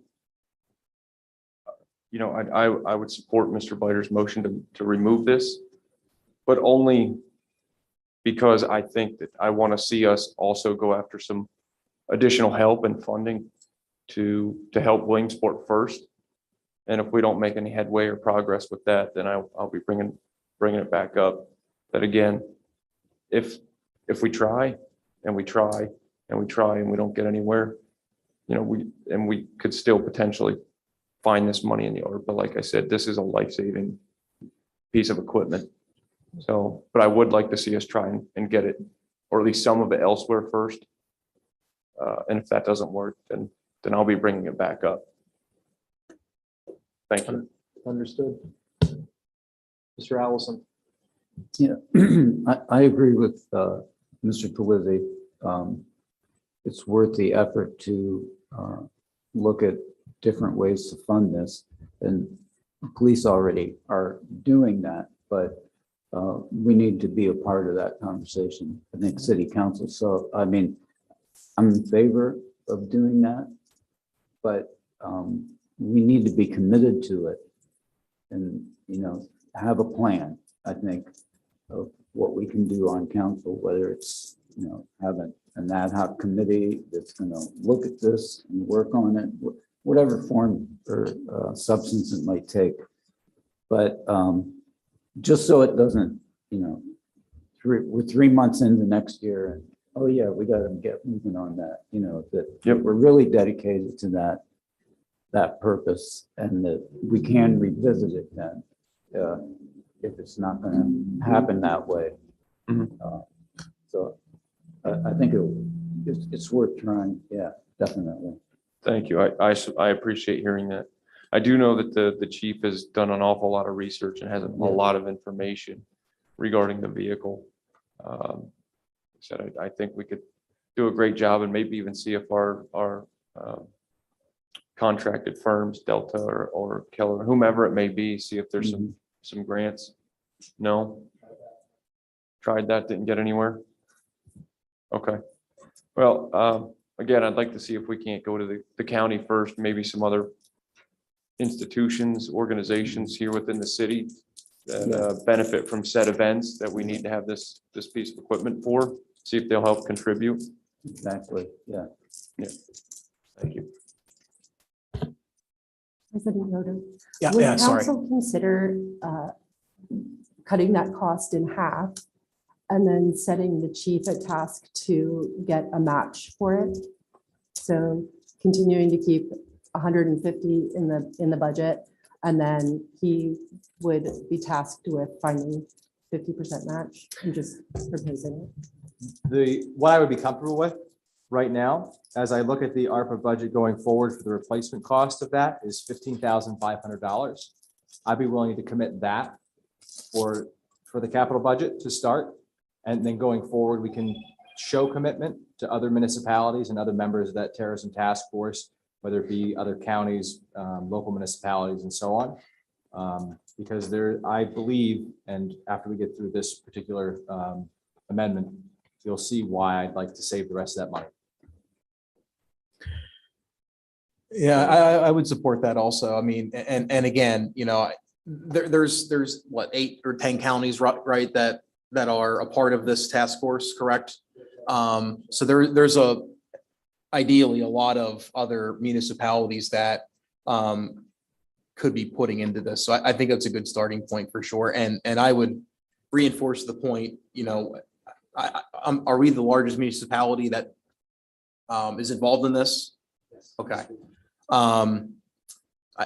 I think it would be wise for us to figure out a mechanism to make that commitment and to make that relationship formal and sustainable. I mean, I don't want to say authority, but like something along those lines where there's, maybe it's an organization with just a bunch of MOUs. I don't know what it looks like, but something to keep that formalized, because, it's not only good for them to, I think, contribute to purchasing it, but we're going to need their help to maintain it as well. And any other resources, I think, that are associated with that task force, I think that's a good model to replicate. So again, I'm not a public safety expert. I don't know what that formal, mechanism is or what it looks like, but we should really, I think, figure that out and figure out where that's going to be housed as well. So. Well, I mean, I don't mean like the physical location of the Bearcat. I mean like the structure of the organization, the rules, the bank accounts, what have you. Like I feel like there needs to be some formal organization that The actual task force itself is broken down. There's a lot of funds that come to it. That task force is going to be a vendor. That's not operations that we do at a multi-jurisdictional. So we go multi-jurisdictional level, we're operating as a SWAT team or a search team for the county. That's a different operation than getting the funding from the central government. That's a little confusing, but the leagues are set up different. So that's a whole different than what our actual operating goes on. Yeah. As those first within the county itself. No, yeah. Yeah, I understand that completely. I think the CERT team needs to be a regional resource also. That's what I'm saying. It's multi-jurisdictional, it's just basically called city Williamsport, that's how it's originated. Yeah, understood. So it's multi-jurisdictional, regional, or whatever you want to call it. We have multiple representations from multiple jurisdictions. We can continue the conversation. And this is what I said, yeah. Already several times, I want to have this conversation, talk about this stuff. Ideas that we have, I told the company, there's funding ideas that we can do. First, but a lot of that stuff comes to the time. So there's a certain thing that we can do.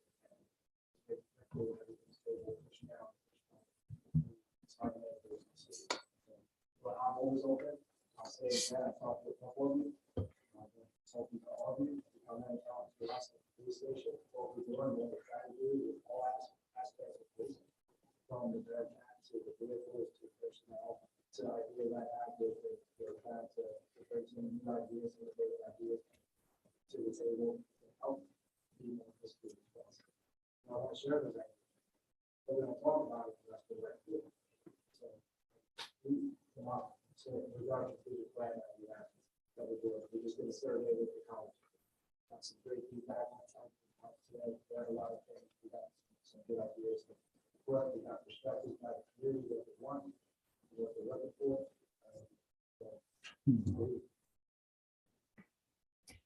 So Mr. Biter, do you want to rescind the motion and remove or Yes, amend? Yeah. so I'll rescind that motion and make a new motion to take that amount from $310,000 to $15,500. Is there a second?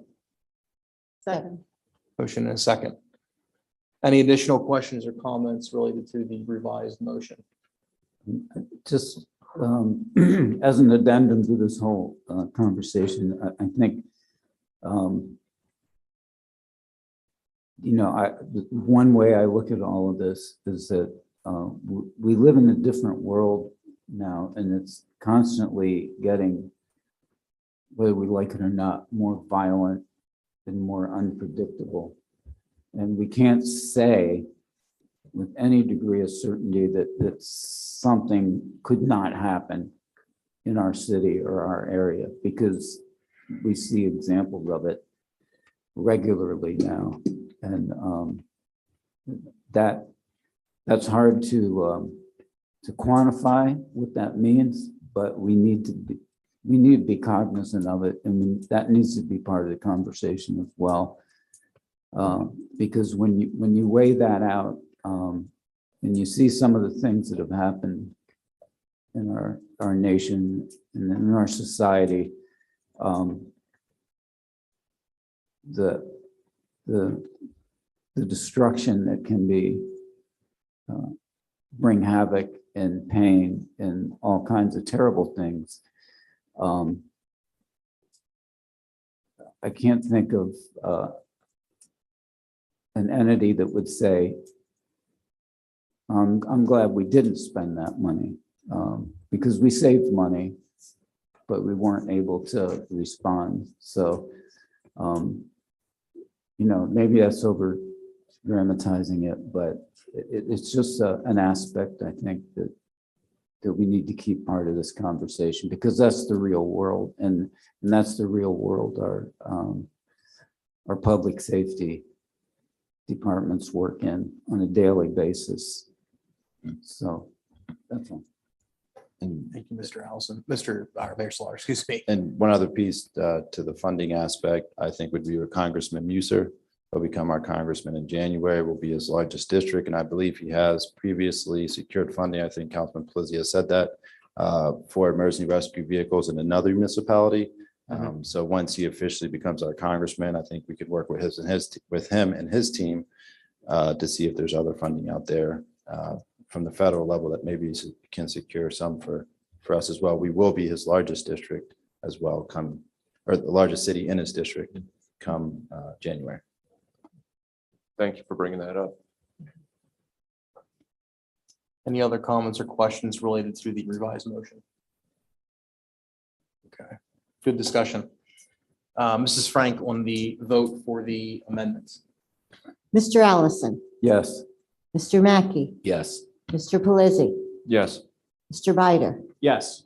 Ms. Mealy, Yes. Mrs. Katz. Yes. Mr. Yoder. Yes, motion passes 7-0. Mr. Bider, you mentioned you had another one. I do have another one.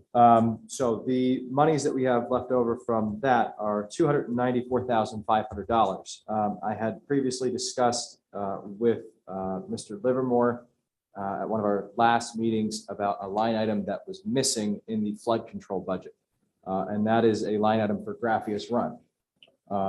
I feel that it is imperative that we have some action taken there and not just wait for studies and consultants to be done. If we have some money there that we can allocate, whether it be for an employee that can be there at a more pertinent time when we have flooding issues, rain issues, things like that.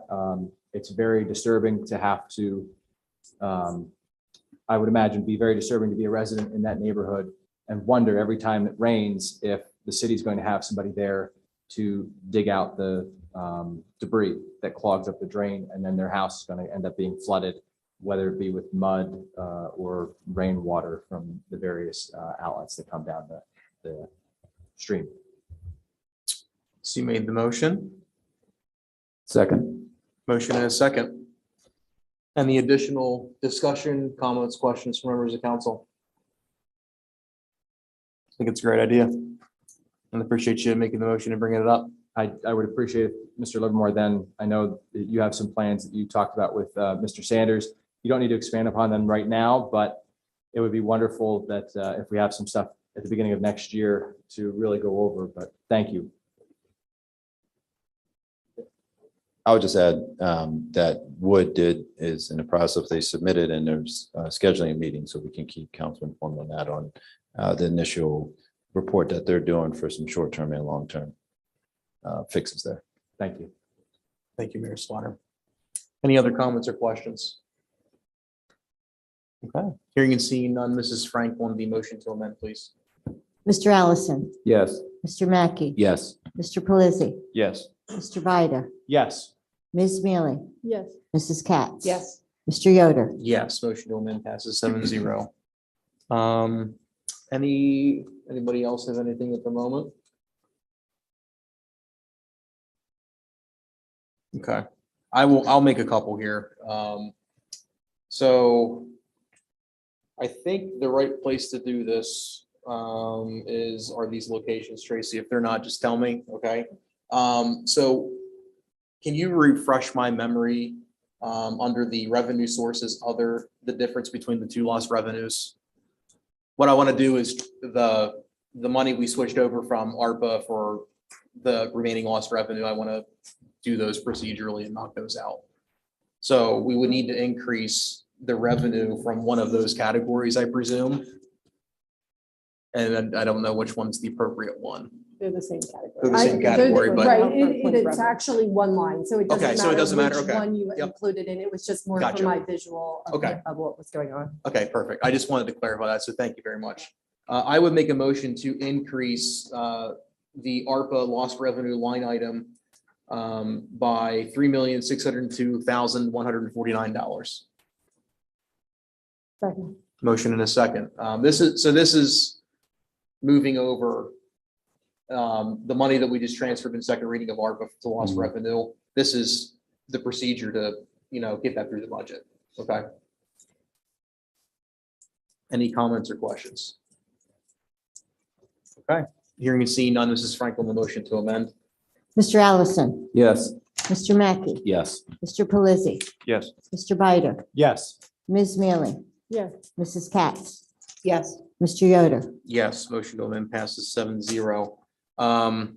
Tracy, if there's a different place to do this, then let me know, but I would also make then a motion to amend the general fund summary to create a line item for reserve emergency fund with revenues in the amount of $3,602,149. Is there a second to that motion? Second. Motion in a second. Any comments or questions? Doesn't exist. We'll create it next week. Mhm. Can you clarify for me what your intent is? So the intent is to establish a separate reserve emergency fund to, similar to capital projects fund, but not for planned capital projects, for larger either emergencies like a pandemic that might happen, or larger projects where we don't either have any kind of concrete idea of what we need to accomplish, but we want to stash money away. Does that make sense? Yes, very good. I just wanted to make sure you wanted it in a separate fund within the system and not just Yes. separate within the cash account. Yes. Thank you. Yeah, the intent, I think the idea is to have a separate fund in the system. We'll be bringing forward an ordinance to actually codify the use of the fund and how to take money out of that as well. Next week, and I think the first week in January as well. Thank you. Yep, you're welcome. Any other comments or questions? Hearing see none. Mrs. Franklin, the motion to amend, please. Mr. Allison, Yes. Mr. Mackey, Yes. Mr. Pelisi, Yes. Mr. Bider, Yes. Ms. Mealy, Yes. Mrs. Katz. Yes. Mr. Yoder. Yes, motion to amend passes 7-0. So there are a couple procedural ones, and I'm probably going to put these out of order, which is going to totally mess me up, but that's okay. Does anybody else have any others? Or do we want to save some more for next week? There'll only be 5 of us, so I would recommend if anybody wants to increase anything, we do it this week. So.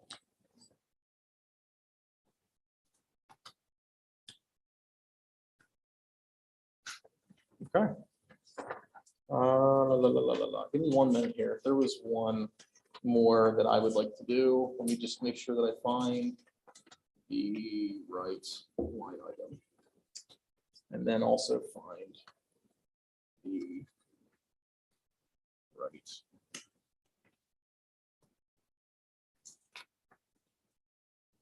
Sorry, bear with me. Remind me, Tracy, so in the budget, where is, sorry, I'm messed up because this isn't found.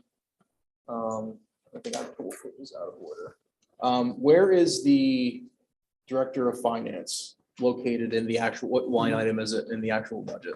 Is it in the Bureau and Fiscal Officer? Are you looking under for the salaries portion? Yes, or for the the salaries whole portion. For the salaries portion, so that Yes. would be back on page, 2310, is that the section?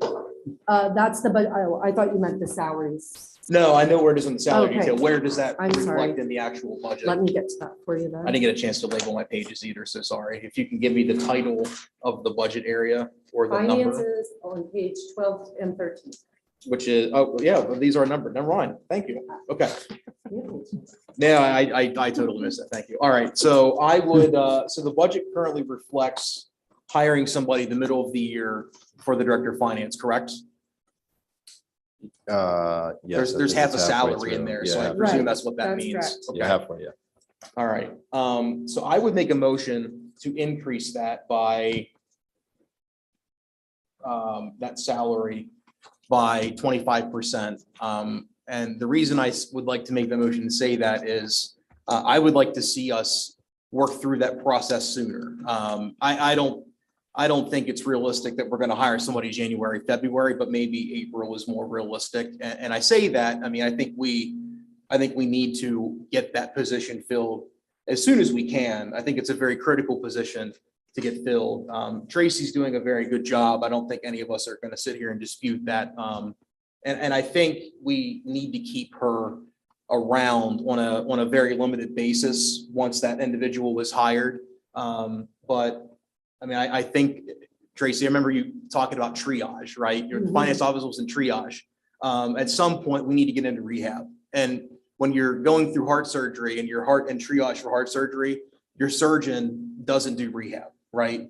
And I think we need to get to that place as soon as we can and continue that transition in that office. So I'd like to see that happen sooner. And I'd like to make sure that we have the money in the budget to fill that position sooner. So is there a second? Second. Motion and a second. But, point of clarification. Yeah. How much are you actually increasing that by? Give me a By second. my here. count, it should be about 25. I said 25%. So I'm sorry, again, let me find it. here. Adam, it's about $25,000. Okay, there you go, $25,000. How's that? Let me shortcut that. Thank you very much for shortcutting that. Okay. Thank you very much for shortcutting that. I was bouncing between a $103,000 line item and Right, and we're. and salary. I was like, yeah, that works. So we have a motion in a second. Any other additional questions or comments relating to that proposed change? I have one if I may. Oh, Yes. sorry, there's Council Osmond. No, go ahead. Good, you can go, Councilman Nelson. I'll just say that we will try our hardest. I think I'll be blunt, I think it's a bit unrealistic without having 2019, 2020, 2021, and now 2022 audits. Tracy has just sort of started that process. Bringing someone in would reset that all the way back to the beginning. I don't think she would be going anywhere anytime soon. I'll be just frank about that because we just have so much work still to be done. She's still literally just maybe 1/1,000,000th through everything that we're working on. And so we can try, but again, I think we would literally be starting all over again if we brought someone in. And it's just, I think that'd be extremely difficult. And I'm not sure that would really serve us. Point of clarification, you would reference Tracy doing the audits? No, not doing the audits. She's working through our side to get the information to the auditors. Yeah, she's not doing the audit yet. Ms. Mealy. I think to both of your points, Adam did not cut the amount of money that we have in the budget for Tracy's services next year. Correct. Right. No, I would. The idea was not to. Right. I mean, ideally, yes. Yes. Nobody's trying to kick Tracy out the door, but ideally, we have slightly less need of your services when we have somebody in the office of training. But I don't think the intention is to try to ease Tracy on her way out so much as try to begin the transition process so that we're not utilizing Tracy's time on things that someone else could easily do, correct. Yeah, I just want to be clear that there's still a lot of work to be done. Sure, Yeah, but there's no okay. reason we can't post that job now. There's no reason we can't and have at least 4 or 5 months to get a really good qualified candidate pool and even potentially make that higher. We could have posted that in October. I mean, Tracy's been here since June, right? I remember when we had the contract in front of us and we made some changes. I think that we all kind of agreed and at least openly discussed, this is a need very much so, but a part of that is we need to get an updated view of what that finance office needs to look like and understand a roadmap for that person. We should have that by now. I think with everything going on in the finance office, I think it's very reasonable to have that in a 6-month time period. And so I think we need to continue in that process and do that. Mr. Ryder. If I recall, when we approved your contract, we put a time limit and or dollar limit on that, whichever were to come first. And I'm curious as to where we are. Tomorrow will be the Yep. last day. So our contract will be coming next Thursday, actually, to you to extend it. So, I mean, again, I disagree. I mean, I fully disagree. That's just my position on that. I mean, I think we need Tracy. 6 months, given our situation, is not nearly enough time. I mean, don't it's think just- anyone is questioning the need for Tracy. Correct. I- Nobody's questioning the I need mean, for Tracy. I'm just saying, you said we should have a roadmap by now. I just disagree. What- It's, We're all stressing is the simple fact that we want somebody to learn from Tracy as long as possible Correct. because of her expertise. And we completely understand that you have years of that. We're not going to find somebody off the street that's going to be up to speed. So we'd like to utilize as much of her time that we're committed to paying for, Right. along with somebody else. right, and I understand that. What I'm explaining is that I don't think we're quite there yet. I mean, she's not able even to say where we are. I mean, so I don't know I think we have to get to a certain point before we can. Now, I agree. Obviously, I want that person to train from Tracy, clearly. I'm just saying, I think we need to make a little more progress before, but that's my opinion. Ms. Mealy. Anyway, all of it's a moot point because the fact of the matter is you guys have to advertise the position, then we have to fill the position. Right. And we might not succeed in doing that until the third quarter of next year, one way or the other. We may So- not. Right. We very well may not, but I would Right. like to enable the But now you administration will to have do the that as money to fast do as it. they can. Right, Right. and that will enable you to jump on a good candidate if someone were to appear earlier than Yes. that. Right. I'm trying to help the process. That's absolutely. my goal here, Right. right? I'm not trying to argue about, the finance office, any of that kind of stuff, outside of my own personal opinions. I want to help that process. That's the goal here. Mrs. Katz. And also, if we hire somebody, it would be a newbie that would learn the correct way of doing things. I think that's where we're coming from, I- Right. I'll disagree with you, Mrs. Katz. This is not a job for a fresh college grad. Oh, no. New to city of Williamsport, yes. Yes, you But- teach them your way of doing things the right way, because obviously there have been problems from what we're hearing. And to have somebody come in and learn the process the correct way. And that's actually why the position hasn't been advertised to date, is because we've been working on getting systems in place that we're going to present to this evening. And with the introduction of those systems, then we'll streamline processes and they will learn the correct ways going forward. With your systems now, it didn't seem like the most efficient process to train someone on systems that are inadequate and then switch them to systems that are adequate. So that's the process we've been kind of walking through. That's where that's where I'm coming from, to learn the correct way and see where we're going, because you're trying to use the term modernize where we're at instead of being antiquated. So therefore, have somebody that's coming in and learning that process. Any other? Mr. Allison, sorry. Yeah, I agree. We want to help the process, but I don't see how, at least for me, I can't help the process unless I have a decent understanding of where we're at in the process. And I haven't had that kind of in-depth conversation to this point. I want to have that next year, so I understand how these things are progressing and why they're progressing and what point we're at in it, because we do want this position in our administration, but timing is everything, and it's got to be done correctly. So that was going to be my question. with what Tracy's dealing with right now, is that conducive to having somebody else around? And I can see where that could actually be detrimental if we're not at that point. So I think it's just a matter of determining where we're at. I think Tracy has the clearest perception of where the process is, given that she's uncovered so much, but she could give us an estimate of where we're going. And I think that's another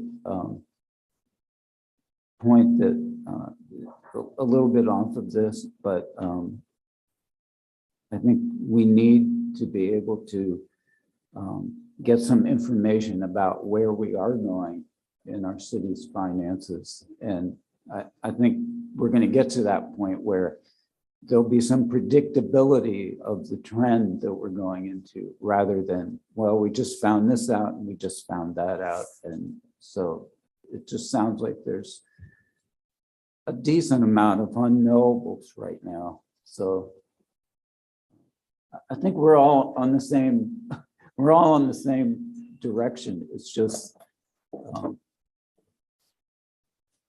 timing. Certainly understood. I don't know why, giving the administration the capability to fill that position sooner is a bad thing. I mean, if council disagrees, that's perfectly fine. Hopefully we can get some information next week when we renew the contract. This is a long time coming, I mean, frankly, we really should have been doing this 2 years ago. I think what's being said, though, Mrs. is that Katz. it's hard for you to do the job you're trying to accomplish and also have somebody there that's trying to learn in your training. It Correct. would That's- complicate your process. Correct. That's why in the budget, I had proposed doing the budget and fiscal officer for 3/4 of a year, because that would give me another couple months to get payroll outsourced, which we'll discuss later, and to continue to work through several of these issues. Then the budget and finance officer would come on. That person would learn to do the daily duties, and then the finance director would be hired shortly after to take on the higher end duties, and I would be transitioning all of that to them. So that was my thought process in putting the budget together the way it had been. Understood. Thank you. Any other comments or questions? All right, hearing and seeing none, Mrs. Franklin, the motion to amend. Mr. Allison, No, Mr. Mackey, No. Mr. Pelisi, No. Mr. Bider, Yes. Ms. Mealy, No. Mrs. Katz, Yes, Mr. Yoder. Yes, motion fails 4-3. Okay. Any other changes from members of council?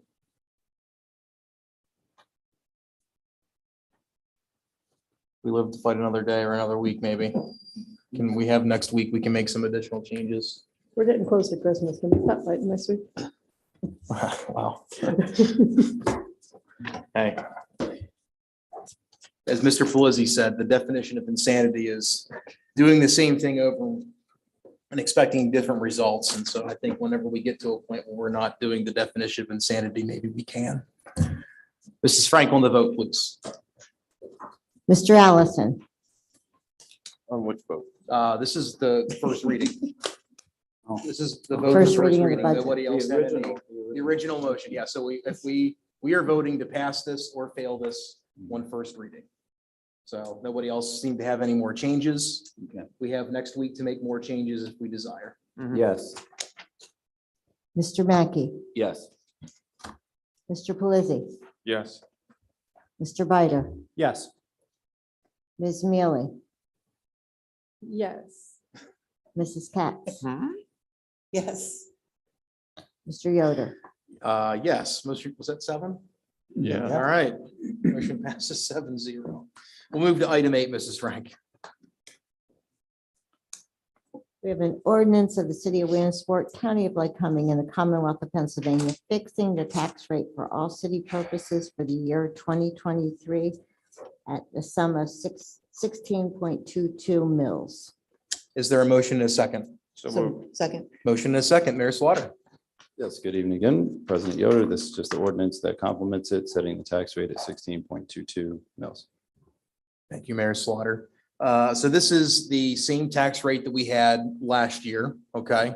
So we had some pretty lively discussion, I would say, or at least in depth on, the merits one way or the other of a tax increase or not. But currently, as it sits, the budget as proposed has no tax increase, and this ordinance reflects that accordingly. And so if there is a desire to amend that one way or the other, we have this reading in next norm. Same for this, we need 5 to raise, or no? It's a simple majority to increase it? Okay. Only for the budget? Okay, thank you for the clarification. So, any comments or questions related to the millage ordinance? Ms. Mealy? I am not making a motion to amend because I don't feel like wasting any more of our time this evening. However, I would like to say that my hesitation momentarily that I'm voting for or against the budget was me contemplating the fact that I do intend to vote against this ordinance because I do feel as though we should increase the tax rate. And voting for the budget, of course, is de facto approving the tax rate as is because I'm approving the fund balance. But anyway, it's semantics. So Yeah.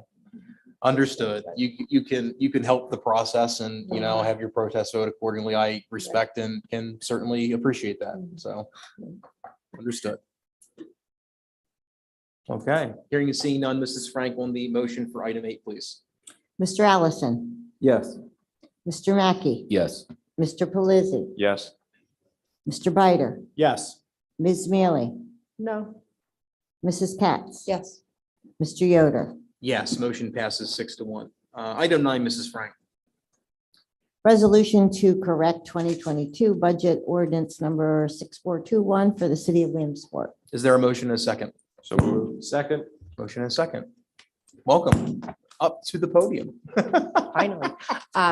So the motion before you or the resolution before you is just to correct a typo in your prior year budget. So all of the detail attached to the budget was correct, just the number on the ordinance was wrong. I Wow. spoke to the city solicitor and he suggested this is the way just to technically correct it. Gotcha. Thank you very much for that. I don't know if I don't remember if this was reviewed in committee or not. I don't think it was. It's nothing crazy. Was it? Was it in finance? Okay. Anything to add, Ms. Mealy? that was actually not entirely how it was explained to us in finance. That is, Oh. in fact, exactly what it is. I'm sorry, I was not at that meeting. Can you repeat what you said? I said that was actually not entirely how it was explained to us in finance. It was explained to us that we were correcting the number for the capital projects, what we'd spent in 2022, I believe, versus, right. So the budget for 2022 in the detail, in the support detail was correct. But the number that had been carried forward to the ordinance for actual appropriations was wrong. It was actually the prior year number. It hadn't been updated for 2022. So it is just a typographical correction. Okay, all right, fair enough. It was explained to us as just a discrepancy between what was actually spent, and what- but that is even better, I suppose. A typographical error, so, okay. Any other comments or questions? Hearing and seeing none, Mrs. Frank on the motion for item 9, please. Mr. Allison, Yes. Mr. Mackey. Yes. Mr. Pelisi, Yes. Mr. Bider, Yes. Ms. Mealy, Yes, Mrs. Katz. Yes. Mr. Yoder. Yes, motion passes 7-0. Item 10, Mrs. Frank.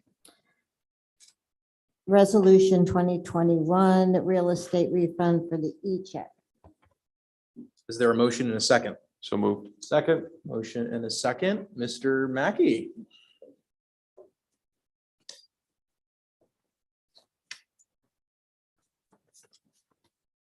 Mr. K Mackey, not J Mackey. No relation either.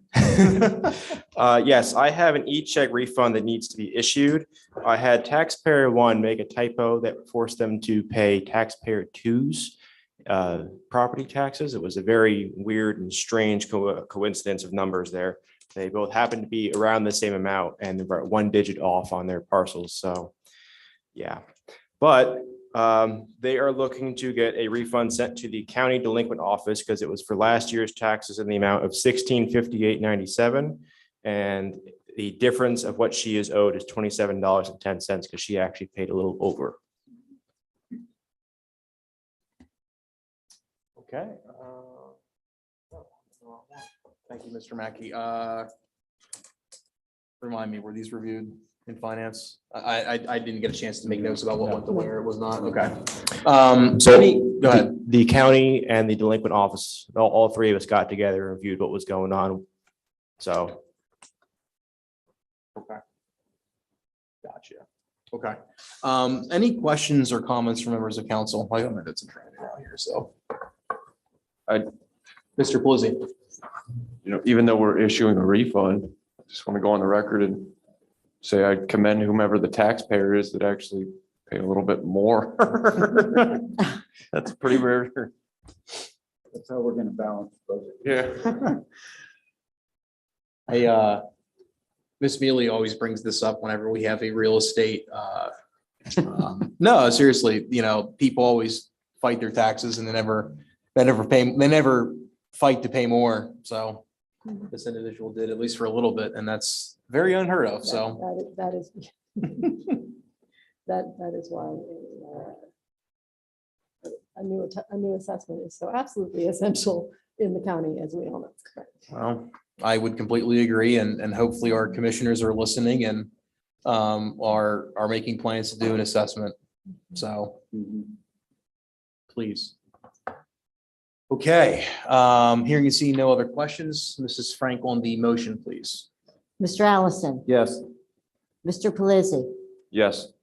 Mr. Bider. Yes. Ms. Mealy. Yes. Mrs. Katz. Yes. Mr. Yoder. Yes, motion passes 6-0.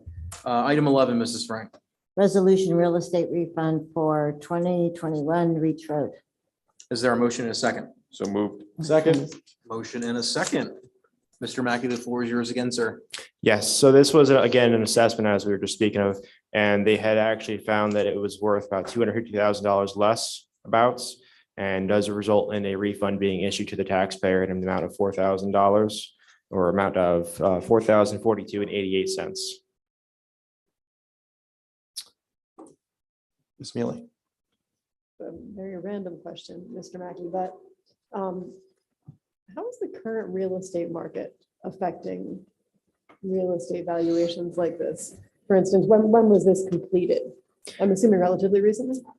This assessment was recent, yes. I'm not sure on the specific last real estate thing, though I think it was somewhere in 2004, but don't quote me on that. Oh, no, I understand. It was Okay. 2004 when we last did an assessment within the county. What I'm asking is, it seems as though real estate values by and large on the market are rising. Is that affecting at all the way in which when people request a reassessment, the properties are being valued? Do we have any kind of insight into that? I'm just kind of curious, because it would seem as though, right, we should then see people's properties being valued at a higher level across the board because the real estate market is really relatively high right now. Well, But- yeah, and especially because things have changed in the past 20 years with in regards to how the last assessment was done. That would certainly update a lot of things. It might not have to do taxes for that one, but Well, that, sorry. the county does handle all the assessments in the assessment office. My office just receives what their work is saying it's actually worth. Got it. I guess I would be curious to understand that process a little more thoroughly if you, but we certainly have seen a number of reassessments on properties where the value of the property was lowered. But it would seem as though values of property in general within the city should be higher than they have been previously. And consequently, I'm wondering who submits the documentation, and exactly how it's evaluated, et cetera. But that's not really a question for here and now. Sorry, I thought it was a simpler inquiry than that. Okay. Any other comments or questions? Okay. Hearing seen none, Mrs. Frank on the motion, please. Mr. Allison. Yes. Mr. Pelisi. Yes. Mr. Bider. Yes. Ms. Mealy, Yes. Mrs. Katz, Yes. Mr. Yoder. Yes, motion passes 6-0. Thank you, Kevin, very Thank you. much. We'll move to item 12, Mrs. Frank. Resolution accepting a contract with K-Time for online human resources and payroll services. Is there a motion and a second? So moved. Second. Motion and a second. Good evening, evening. Molly. Hello. So we've been talking all night about our antiquated systems. So we're excited to bring this to you. Since the mayor took office, he's been interested in updating the city's software. Currently, we have HR and financial software, a system called Fundware, which was installed in the 1990s, is no longer supported. Subsequently, if that system were to go down, we would lose the ability to pay payroll, pay our pensioners, pay bills, except accounts receivable. So time is of the essence. Tracy and I have been working with several different companies, have landed on Paytime with regard to the systems that it brings to us and its cost. So we would be looking at an implementation cost of $3,500 and then $28,000 and some change in annual fees. This would be funded, the implementation costs would be funded by DCED's Strategic Management Planning Program at 70%. And then the other 30% we would request to come from ARPA. We do have Ryan Strickler on the call tonight if you have any questions for him. And I can go over any of the functionality if you'd like as well. Thank you very much. This was reviewed in finance. Mhm. Ms. Mealy. This was reviewed in finance. The discussion was, as one would expect, generally positive. Mr. Biter in particular felt very strongly about this software. Yeah, I think really the only question, and Ryan answered it relatively adequately, was the possibility. This is not a fixed amount that we are paying on an annual basis. Obviously, the city has not negotiated like a 5-year fixed payment. It is entirely possible that the cost of these services will increase on an annual basis. According to Ryan, I believe the amount, generally speaking, falls in the 2 to 4% number. Which I believe this is not currently built into our budget, correct, Tracy? Because we didn't have these numbers? Or is it in this latest copy and I simply didn't spot it? Because it's funded by Oh, it's funded by DCED and DCD ARPA. this time. It will be built in 20. Sorry, I'm out of the mindset I wasn't on Tuesday. I apologize. But consequently, we would be wanting to build that 3% higher number, presumably into the 2024 budget. The one thing that I did request of the administration for both of these items, we didn't do it this week, but I would be interested in possibly doing it next. I would prefer to see this funded instead of with ARPA funds for the initial, the 30% that falls to the city on both of these items. It seems to me it should be coming out of the city's budget and not out of ARPA. It's a minor matter. It's not a hill to die on, but it would seem to me that we should do that so that we begin to absorb the cost of the software in the city's actual budget. What was the total cost? For implementation, just for pay time, it was $3,500 and then annually $28,000. $3,500. Yes, just for implementation, just for the first year. So it's about $8,000 or $9,000 for this particular item. I mean, yeah, I mean, I would generally agree. I think, outside of some leftover, a substantial amount of recreation money that we have. I mean, I know this is a drop in the bucket, but aside from public works, reserve money and not public works. God. We're talking about coffee, so- There's one more cup of coffee back there, Adam. I'm gonna go get it here in a Wait, there's a minute. cup of coffee somewhere? Yeah, I'll grab the other one for you. Recreation, that's what I was looking for. I think that we've pretty much allocated and are expecting everything to proceed, at least initially, as forward. So, I mean, I would prefer to see it in the general fund also. I'm happy to approve this with that expectation. We make that change next week in the general fund. I don't want to see this kind of stuff be funded from ARPA. I'm comfortable with what we have less than recreation, what we have left in public works, and I'd like to leave it that way. I think part of my point is just that this will be an ongoing annual Correct. expense. And so we should begin Agreed. to absorb it within the budget in the year that we begin doing. I agree. Right.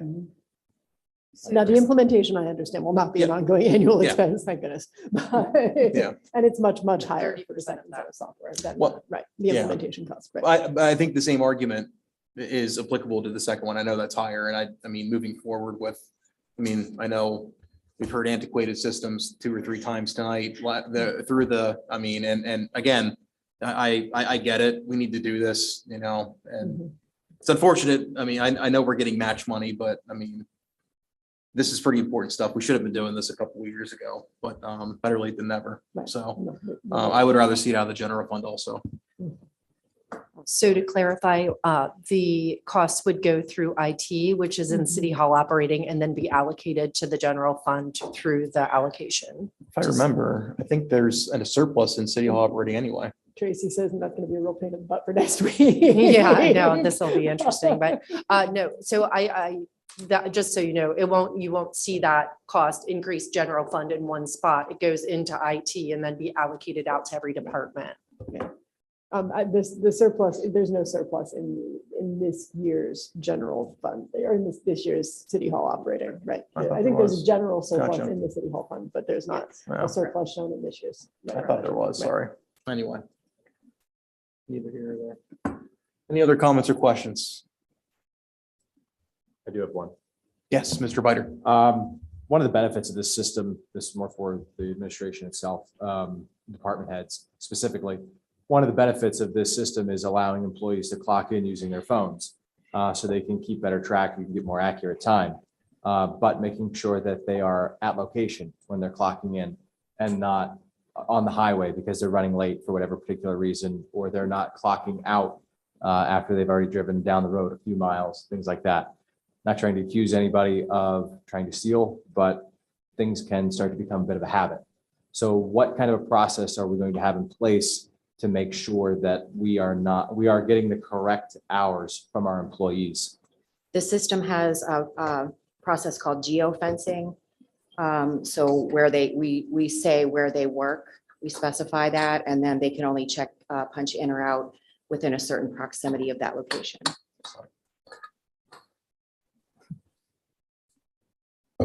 Any other comments or questions? Thank you, Mr. Biter. Okay, hearing and seeing none, Mrs. Franklin, the motion, please. Mr. Allison. Yes. Mr. Rankin. Yes. Mr. Pelisi, Yes. Mr. Biter, Yes. Ms. Mealy, Yes. Mrs. Katz. Yes. Mr. Yoder. Yes, motion passes 7-0. We'll move to item 13, Mrs. Frank. Resolution accepting a contract with BSNA Software for online financial management services. Is there a motion and a second? So moved. Second. Motion and a second. Nice. Cheers. Motion and a second. Go ahead, sorry. So again, after looking at a number of accounting packages, we focused in on what's called BSNA. It's used by a number of Pennsylvania municipalities. It's beautiful. It almost made me cry. So it has the ability to do all paperless workflow. It also has the ability to assign specific users specific duties, so that, for instance, if an invoice is for the police department, it will route to the police department's assigned users for approvals before it even gets to the finance department to be put through the system. It will allow them to put triggers on so that when they meet a certain percentage of their budget, it will trigger them to look at that and make sure that they're monitoring more closely. They will have real-time access to their information. It also has the ability to public face so that it can be made accessible to the public when that time comes after it's set up. There is the ability to do dashboards so that you know where you are in terms of budget, in terms of year-to-date, in terms of even your workflows. So we're proposing that we purchase this product. The implementation fees are $137,000 with a $54,000 annual service fee. Once again, DCED will cover 70% of that cost and the city will be responsible for 30%. I will say that it will be a year until this software is ready to be installed in our system. This was also reviewed in finance. This was reviewed in finance, and I think once again, with general positivity by the members of finance, we clearly need a new software system within the finance department, and obviously Tracy feels as though this is best suited to our needs. There were a couple of questions that I actually thought that I'd resolved in the course of the finance meeting, but now Molly, you sent me a follow-up email that made it slightly more confusing. A reply from a gentleman named Dan about an annual service fee, and he says the annual service fee is listed with Exhibit B at $79,000 annually, and I don't see any number like that in Exhibit B. I see a number of about 47, and I'm not sure. Not sure what that means.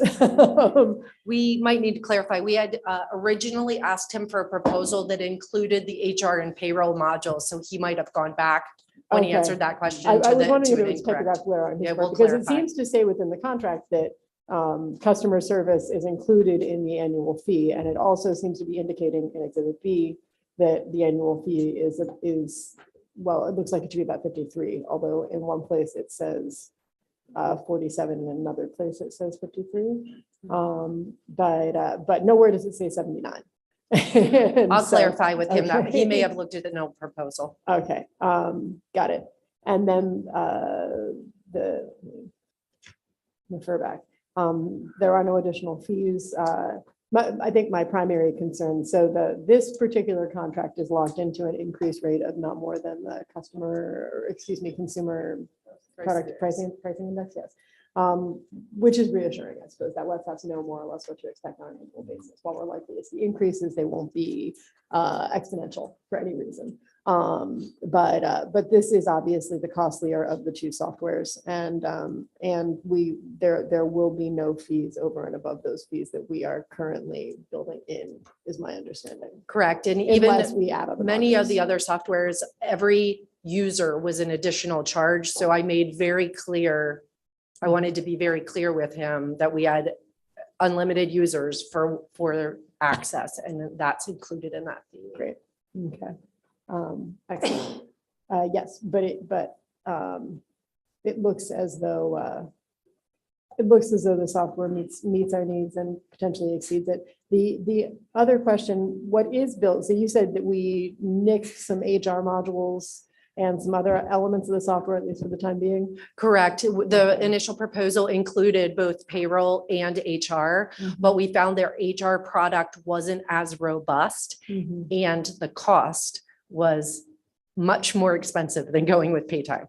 Okay. Like it was probably 2 or 3 times more expensive to get the HR and payroll module within BSNA than it was just to go with Paytime. Paytime will give us a download so that will upload right into the software. So it's a pretty seamless process in terms of getting the data into the accounting package. Got it. Oh, excellent. Okay. So then I guess, it does seem as though we selected building department and community development modules, which he explained a little bit, but what was the logic behind that? We did not, right? I think it's on we decided not to purchase that at this time, but it's on. Oh, Right. well, but it's also included in the annual fee that's in the resolution. I think maybe we talked about implementing it later, but not initially. Well, I guess the thing is we're paying for it this year, True. according to the exhibits. If I'm reading everything accurately. So I think what we did was we had told him that to include it, and we're not paying for it now. We're going to pay for it in a year, and then that'll be part of the system at that time. Okay, sorry. So then just to clarify, the 53,000, so we are approving a resolution with 137,000 implementation fees and $53,895 in annual service fees. To get to that 53,000, according to the exhibits, we would appear to be paying for those modules this year. Admittedly, only 30% of those modules, but I'm sorry, I was looking at this. I said to get to the $53,000 number in the resolution, Yes, it would seem as though, reading their exhibits, that we are paying for those modules this year. Only 30% of the modules, because of course DCED is paying. right, for them. once we implement, right, but Okay. yes, yes, So- that is correct. Once, we will pay for it once we actually get Implement the it. So software, that will yes. be on a different annual schedule. Right. The entire Sorry. package. I'm just trying to I'm just understand. clarifying the entire, we're asking you to authorize this because that starts the process, but they're telling us it will be a year till they can come in and Got it, implement got the it. software. Okay. So what we're all saying of this next- will be implemented within a year. Yes. Okay, got it. Okay, I apologize. I thought you were telling me that you were rolling out building department and community development modules after the rest of the software, No, but as it's part- all simultaneous. After within a payroll, year. but after, yeah, as part of the accounting Yeah, package, yeah, yeah, correct? as part of the Yes. accounting package. Okay, got it. All right. Sorry, Sorry. Tracy. I was not picking that up at all for some reason. Okay. So then 53,000, I think that was, anyway, other than that, the software looks good. The contract looked acceptable and we brought it to you thinking that it was a good idea. Any other comments or questions from other members of council? I mean, again, I would agree, same thing here. I'd rather see this out of the general fund. It's gonna be long-term anyway, but yeah, we can make those changes next week. Right. And I'll have clarification from him once you approve this as to what his timing is and whether that is 23 or 24. Thank you very much. Certainly. Got it. Better late than never. Mhm. Any other comments or questions? Hearing and seeing none, Mrs. Frank on the motion, please. Mr. Allison, Yes. Mr. Mackey, Yes. Mr. Pelisi, Yes. Mr. Bider, Yes. Ms. Mealy, Yes. Mrs. Katz, Yes, Mr. Yoder. Yes, motion passes 7-0. Item 14, Mrs. Frank. Thank you both very much. Resolution authorizing a purchase of a 2021 Ford F-550 truck. Is there a motion and a second? So moved. Second. Motion and a second. Our most patient director, Mr. Livermore. Good evening, sir. What did they say, best for last? Something like that. Good evening. Good evening. Yeah, what I present to you tonight is a resolution to purchase a 2021 F-550 plow truck, pretty much. This truck will be financed through Jersey Shore State Bank at $98,000. And we will have 5 annual payments at $21,114.95 a year. This will be paid out of the liquid fuels. This truck will be purchased through Maxwell Truck Equipment, which is out of State College.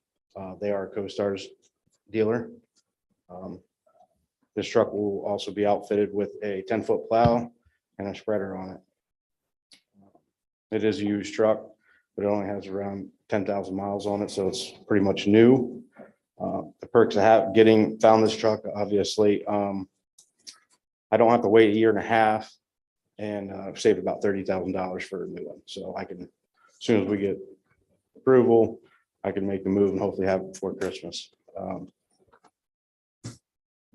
This truck will be replacing a 20-year-old truck, which is a GMC 2002, which would be put on Penn bid, I believe. This was reviewed by Austin and it went through Public Works. Thank you, Mr. Livermore. This did go to Public Works, Mrs. Katz? yes, it did. Scott did a very good job of getting this truck and saving us a ton of money. Found it hard to believe that this city gave up their truck after 10,000 miles because they usually get how many thousands of miles? A lot. Yeah, I think the company that got it, they usually get a few, their demo trucks, they'll use them for a little bit and then sell it. And I just happened to meet up with a guy and he's like, I said, you got any trucks? He's like, yeah, I have one in the parking lot. So it all worked out. You met a guy. I love it. But it's a truck that's much needed. And like you said, you're putting our old truck up at Penn bit. And we'll see what kind of money we get off of that. Yeah, But, you can pick this up as soon as this is passed then, right? Yeah, within the next couple of weeks. I gotta finish With up the next paperwork, couple of weeks. yeah. And with Hopefully all the, before Christmas, we'll have it. Yep. with all the equipment, Yep, it's especially already outfitted, if that ready to go. snowboard comes down, What? you may need. I didn't hear any of that. I didn't hear any of that, no. Okay, but yes, and it was a good discussion on the truck. Thank you, Mrs. Katz. Any comments or questions from other members of council? Okay. Hearing and seeing none, Mrs. Frank on the motion, please. Mr. Allison, Yes. Mr. Mackey, Yes. Mr. Pelisi, Yes. Mr. Bider, Yes. Ms. Mealy, Yes. Mrs. Katz, Yes. Mr. Yoder. Yes, motion passes 7-0. Thank you very much, Scott. I think, did I miss anything? I don't think I missed anything voting wise or resolution ordinance wise. Perfect. Item 20, except for filing, we have our public safety meeting minutes from August 10th and September 14th, 2022. Our ERC meeting minutes from August 11th, excuse me, August 31st and October 26th, 2022, and our water authority minutes from September 28th and October 26th, 2022. Is there a motion and a second? So moved. Second. Motion and a second. Any comments or questions related to the minutes we're filing? Hearing seeing none, Mrs. Frank on the motion. Mr. Allison. Yes. Mr. Mackey, Yes. Mr. Pelisi, Yes. Mr. Bider, Yes. Ms. Mealy, Yes. Mrs. Katz. Yes. Mr. Yoder. Yes, motion passes 7-0. Item 21, announcements. Our next city council meeting is actually a week from today, Thursday, December 15th, right here at 7 PM. It is our last meeting of the calendar year, barring some emergency or anything like that happening. Upcoming meetings, Tuesday, December 13th, 1 PM is finance, 2:30 PM Public Works. Wednesday, December 14th at 9 AM is our ERC committee. 11:30 AM Public Safety, and also at 11:30 AM is our Redevelopment Authority. Thursday, December 15th at 7 PM is our next and final city council meeting of the year. Are there any comments from members of council? I would just like to say to all other 6 of my colleagues, I think this will be the last time we're all here together in person for the year. And I just want to thank all 6 of you for a fun job and a good job throughout the year, and the work we did tonight with the dialogue, budget changes, et cetera. And wishing you all safe travels and a happy Merry Christmas and a Happy New Year. Just thank you all very much. It's a privilege to serve with you. Thank you as well, Adam. Thank you. Any other comments from members of council? Any comments from the administration? Any comments from the public? Any comments from the news media, none of which are here? Okay, I'll take a motion for adjournment. So moved. Second. All in favor? Aye. Motion or meeting adjourned. Have a good evening.